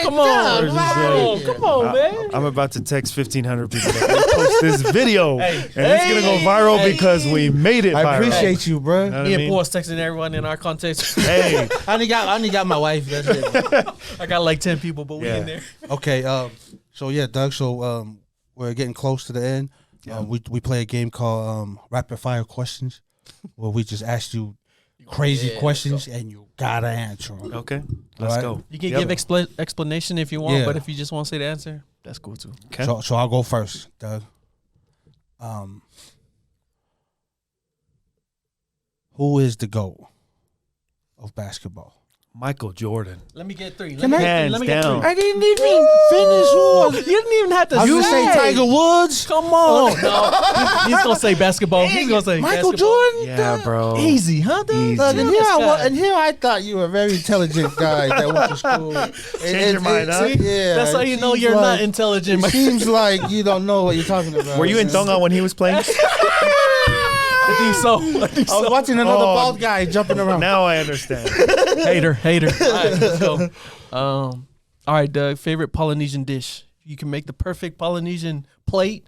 What would you have on your plate? Ooh, lo'i hosi. Oh yeah, what? Sapasui. Tongan. Yes, sir. Some lupulu. Okay. What starch you taking? I gotta go with kumala. I know that's like the most American thing. Nah, but kumala really sweet, is, though. man. It really Bro. is, though. Kumala fire. Yeah. I like that. Yeah. Lo'i hosi. Kumala manyoke with the lo'i hosi. You gotta have Hey, manyoke, you know yes, what I mean? sir. It's- Yes, you can't eat It's a anything 1-2 else with punch. it. You know what I mean? Let's go. If there's one thing that you can take from what your parents taught you growing up, what is that thing? If you were to take one thing from what your parents taught you all your life growing up that you instill to you today, besides what your dad said, what is Yeah. that one thing? I think it's give more than you take. Never go wrong by giving. Yeah, man. There's a lot of takers in the world, and I think once you realize it's all about giving, it changes the game, man. One of my good friends, mentors, he says, if there's something you want in your life, give it. So if you want more money, give more money. If you want more love, you give more love. If you want whatever you want in your life, give it and you'll get it. Cousin, I never heard Right? that shit. I never heard that. And That's dope. Once you start doing it, man, I've tested it, bro, and it's so true, man. Is honestly, if you want more money, go out and give more money, and it'll change the way you see the world and change the way things work for you. What was the saying again? If you want more of something, give it. Yeah. Fire. Okay. Yeah. Come on, I cousin. like that. Okay. I don't want to say one of your favorite quotes, but maybe a quote you live by. I don't ask this to everybody, but I know you got. Yeah, he got some fireballs. You probably got some fire quotes that you remind yourself of every day. What's one that you'd say you use daily? One of my favorite quotes is, if you keep on doing what you've always done, you'll keep on getting what you've always got. Right? That's plain and simple, cousin. Yes, you sir. you don't even need to break that down. Yeah. That's You know what I mean? just That's- as Self-explanatory. You gotta change if you want something different. You can't keep on doing the same thing and expecting a different result. That's literally the definition of insanity. It's doing the same thing and expecting a different result, right? And so if you keep on doing what you've always done, you'll keep on getting what you've always got. So those dreams you're talking about, right? You talked about the podcast before this, and what changed for you is you actually did something different, right? You reached out to your homies. You're like, hey, bro, I think I'm doing this. I'm doing this podcast, right? Put it out there. And I think sometimes in our dreams, we just kind of, oh yeah, I want to be this. I want to do this. I want to invest in this. I want to make more money. If you don't change anything, it's not going to change. Ooh, I like that. Yeah. Hey, cousin, one more. Go one more. Okay. All right. So I have a friend that asked me to ask this to all my guests. So I'm just gonna ask it to you, and I know it's coming from left field, but I have to ask you: what is Jesus Christ to you, and what is He to you? Everything, man. Everything. Man, just when you think about what He did for us, it's hard to even comprehend. And He did it not only for everyone, but once you realize that He did it for you individually, it just changes your perspective. That Him taking on upon Himself not only the sins of the world but my sins, man, it just changes the way I feel about him. Talk about unconditional love, right? Yeah, man. Nobody loves more than that. And the fact that he understands everything that I'm going through, it's different, man. That the atonement is real. I have no doubt that he lives, that he died for us, and he rose 3 days later. And because of him, we can return to live with our families forever. My brother just died in March. He was gay. He did a lot of things that were wrong in his life. But I have no doubt I'll see him again, regardless of his choices in life, because of Christ. And so I have a brother, Jesus Christ, who died so that I can see my other brother who was imperfect. And so that's what that means to me. It's everything, right? You guys talk about losing your dads, and when you realize that, man, I can see my dad again or my brother again because of him, then it starts becoming a little bit more real. So yeah, cousin talks about that. What he says, we always talk about how the gospel talks about you find this peace when you search God, right? And I always question it, like, peace. What kind of peace you talking about? Because I always say, look at Jesus Christ, right? The dude was murdered and all this thing happened. What peace did he find there? Look at Joseph Smith, right? The dude got murdered. What peace did he have in his life, right? But cousin breaks it down to how you say it. It's that peace. Like, if you're telling me I can see my dad again through this dude, I will die finding that peace. And I feel like just knowing that I can see my dad again through him, that's the peace that he's talking about. I can live on now my life knowing that this is not the end for me and him. You know what I mean? Yeah. I will see him again. Yep. And it's through this dude. And just because his name lets me see my dad again, I will fight every day to see that.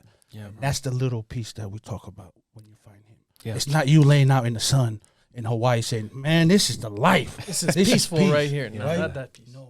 Because the quote that I always tell people is, when you walk with God, it is not an easy road, right? Yeah. Everybody thinks doing bad is easy. No, try to be good. Yeah. That's a lot harder to do. Yeah. Here's another thought to your kind of analogy is, what would you do to see your dad again?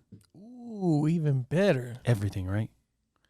Now, what if I told you that you don't have to do any of that because he already did it? Jesus Christ did that.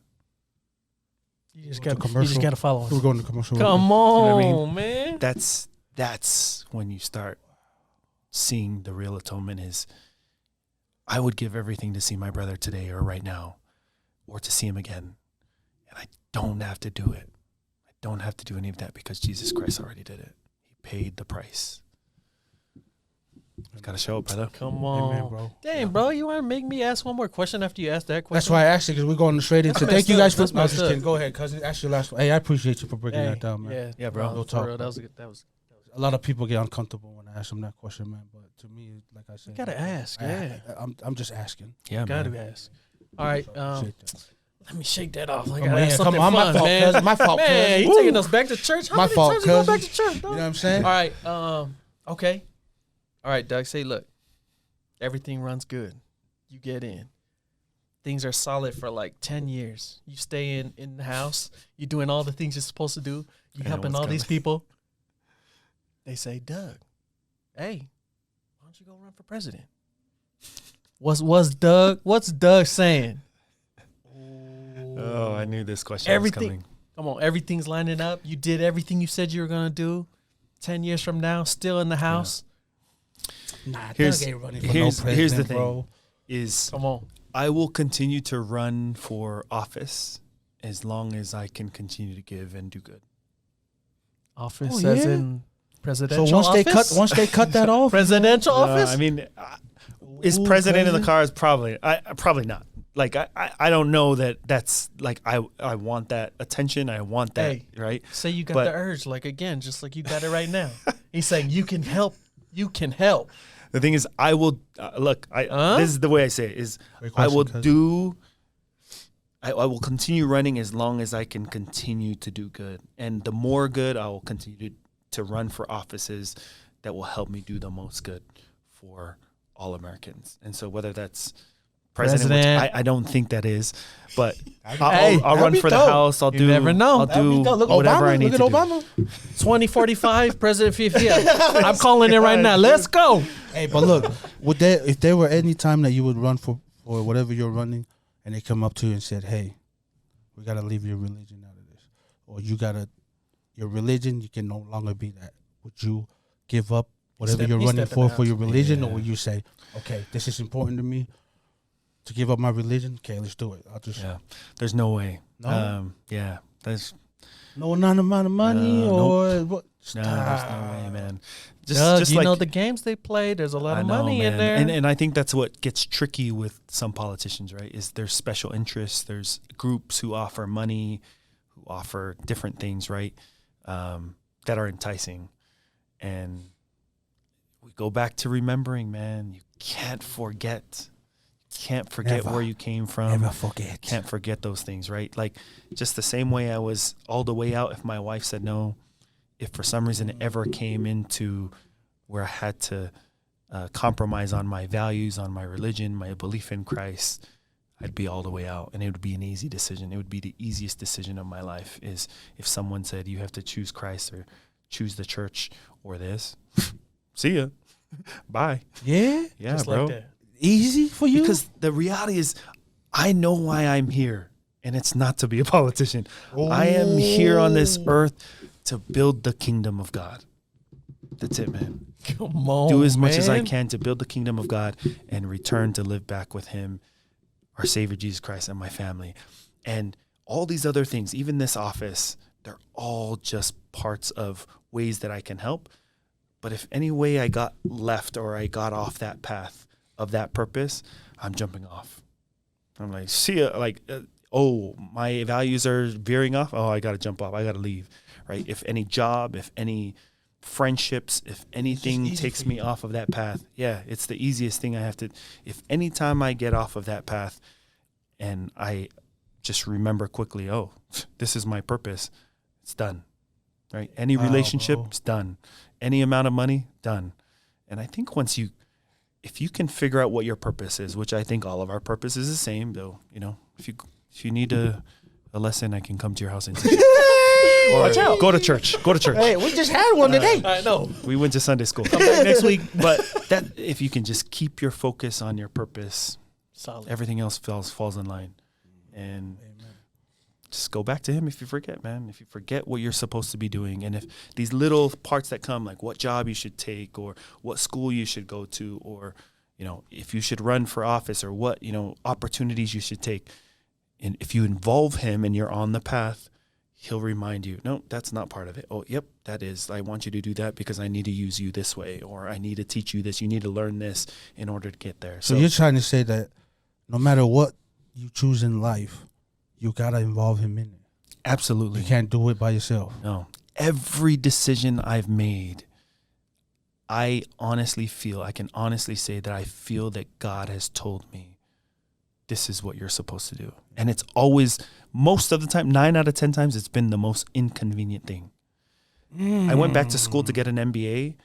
I had a good job. My family was happy. We loved our ward. Had a calling that I enjoyed. I loved. I was serving in the community. And God told me, go back to school. Leave everything that you have. Leave your job. Quit your job. Pay X amount of thousands of dollars to go to a school. Take 2 years away and figure it out. Go back to being a poor college student with 3 kids. And I did it. We did it. And it was the biggest blessing in my life. Isn't that crazy, though? Right? As soon as you get comfortable, he's like, hey, it's time to grow a little bit more. Get uncomfortable. Yeah. Get uncomfortable again. If you're comfortable, you got to change things. Like my goal in life is to continue to do things that make me uncomfortable. Because if I'm uncomfortable, I'm growing, right? And I'm growing and I'm figuring things out. So it's good to feel pain. Yeah. Growing. All right, look. So we're coming to the end. What is we just went back to church. Yeah, hold on. Yeah, thank you, bro. Too much. Look. Nah, but I can't stop now. So look, what is for all our viewers out there that's watching, especially our Polynesian people out there? There's a kid that's watching right now, Doug, and gonna watch this episode and is gonna be inspired by what you're doing and stuff. what is one thing that you can tell them that maybe he's thinking in his mind, I want to do what Doug's doing. I want to get uncomfortable. I want to get good at being uncomfortable and doing certain things that might not be okay with our culture, or it might not be okay with the way we run things in life, but at least he's willing to do something else than what we are playing football and rugby, you know? But like you, like running for house. What is one thing that you can tell our viewers or him out there that to motivate, motivate them to say, do what you're doing? I think the same thing I told my son is you can be or do whatever you want to do in this world. Anything. And people say, some people even argue, say, no, you can't. Like, you can't. But the reality is if you want it, you can do it. But it comes with work. It comes with a price, right? And a lot of the time, especially with our culture and how strong it is sometimes, is you got to go against the grain. It takes a lot of work and hard work, right? Running for president, dude, that was not easy. It wasn't fun. There was a lot of going against the grain, right? Even people who were on the football team were like, you're gonna run for president, like you, this guy, like, you know what I mean? And you gotta tune them out, right? There's gonna be haters. There's gonna be people along the way, and sometimes, sadly, it's your family, right? That say, what do you mean you're gonna go do that? Amen. What do you mean you're gonna go you can't do that. We know you're gonna you. go to school, right? We know you. Yeah, you can't do that, right? So sometimes you gotta just tune that out and continue to go through, right? Involve God, and if God says yes, then you do it. Hey, amen. But what about all the joy you felt from going through it? See, you went through it. It was hard, and then you got to feel all the joy after and see everything change, bro. And it's the reason why I continue to do things against the grain that are uncomfortable and that put me in a position where people can attack me and people can share their thoughts with me, even though I didn't ask. Sorry. Because you didn't ask. Don't say it. It's because I realized that's where the growth happens. That's where any achievement that I've had is through that path. It's through the path of resistance. It's when a lot of people are haters and people are looking at you like, dude, this freaking guy, what are you doing special or different? And you just got to tune it out. And then once you win or once you become what you're supposed to, then they're like, dude, I knew this guy was going to win. I knew he was going to be successful. I knew this was going to happen. When you start, man, they were talking all crap before, right? And I'm cool with that. I'm cool with bringing you on board later. That's okay. One of my friends say, all those haters, they're just confused fans. Oh, that's like, so if you're a confused fan, that's okay. Oh, you LeBron, you can DM me. Oh, you LeBron confused that Jordan is the GOAT. It's okay. Time to come back. But after things change, I'll welcome you back. Okay, real quick, Doug. Can you talk about your Sojo? Is it called Sojo Construction? Yeah. Or how do you say that? Yep, Sojo Construction. What does that stand for, real quick? Bro. Or how did the name come? Yeah, just we just want to touch on that. Sojo is short for South Jordan. Come on, man. You didn't know that? Sounds stupid, right? No. Here's the reason why I named my company over a freaking city. Like, that's stupid. Why'd you name it after a city? It's the pivotal moment in my family's life where I feel things changed, right? It was the moment where I feel like my family didn't have to think, hey, do we have enough money to fill up the gas tank? Hey, do we have enough money to go out to eat?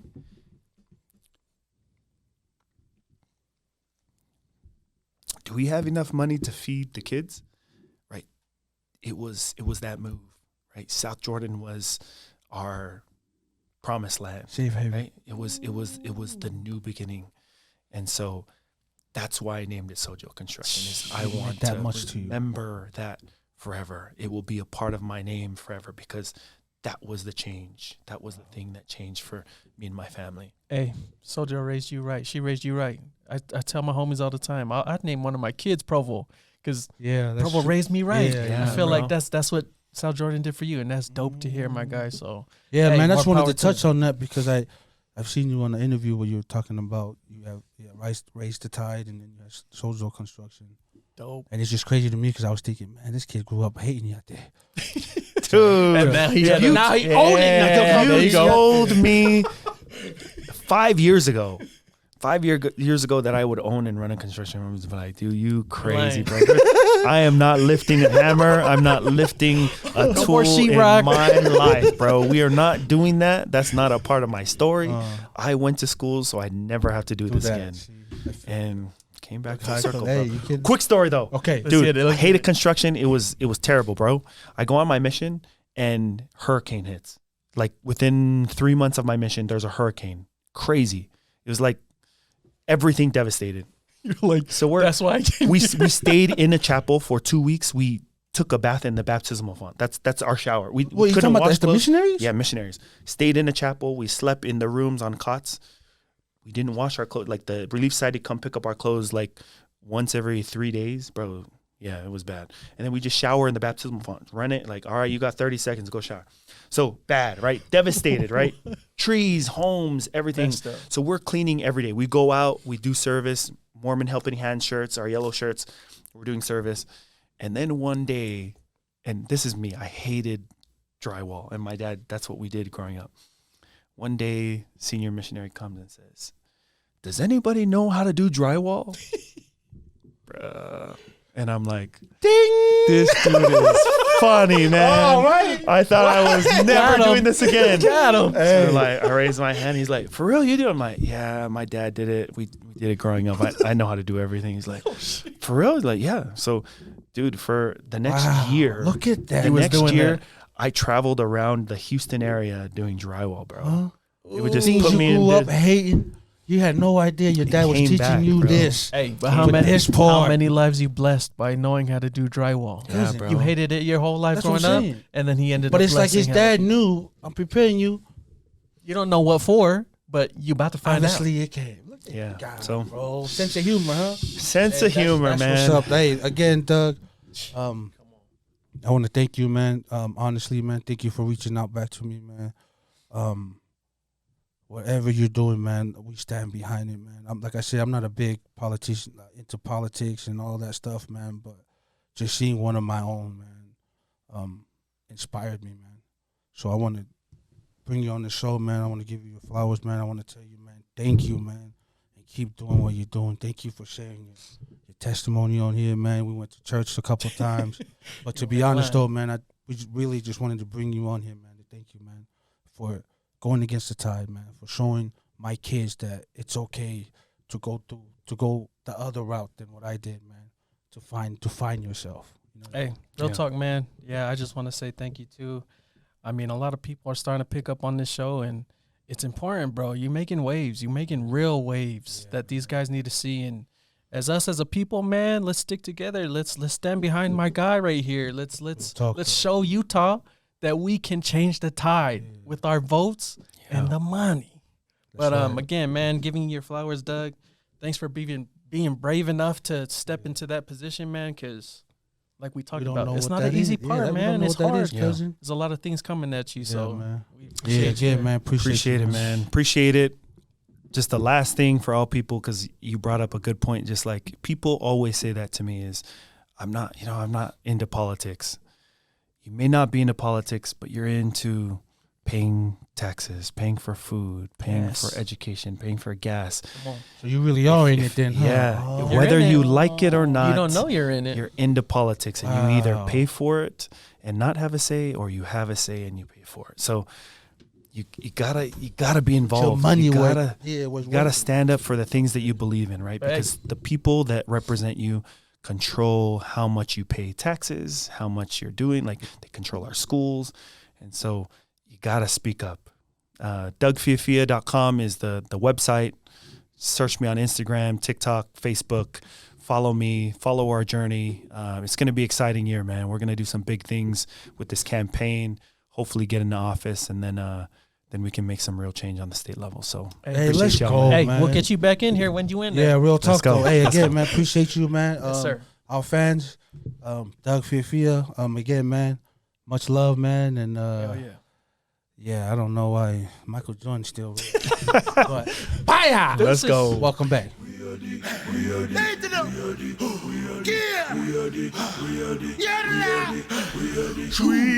are the people of the Polynesian islands. We hold the proud.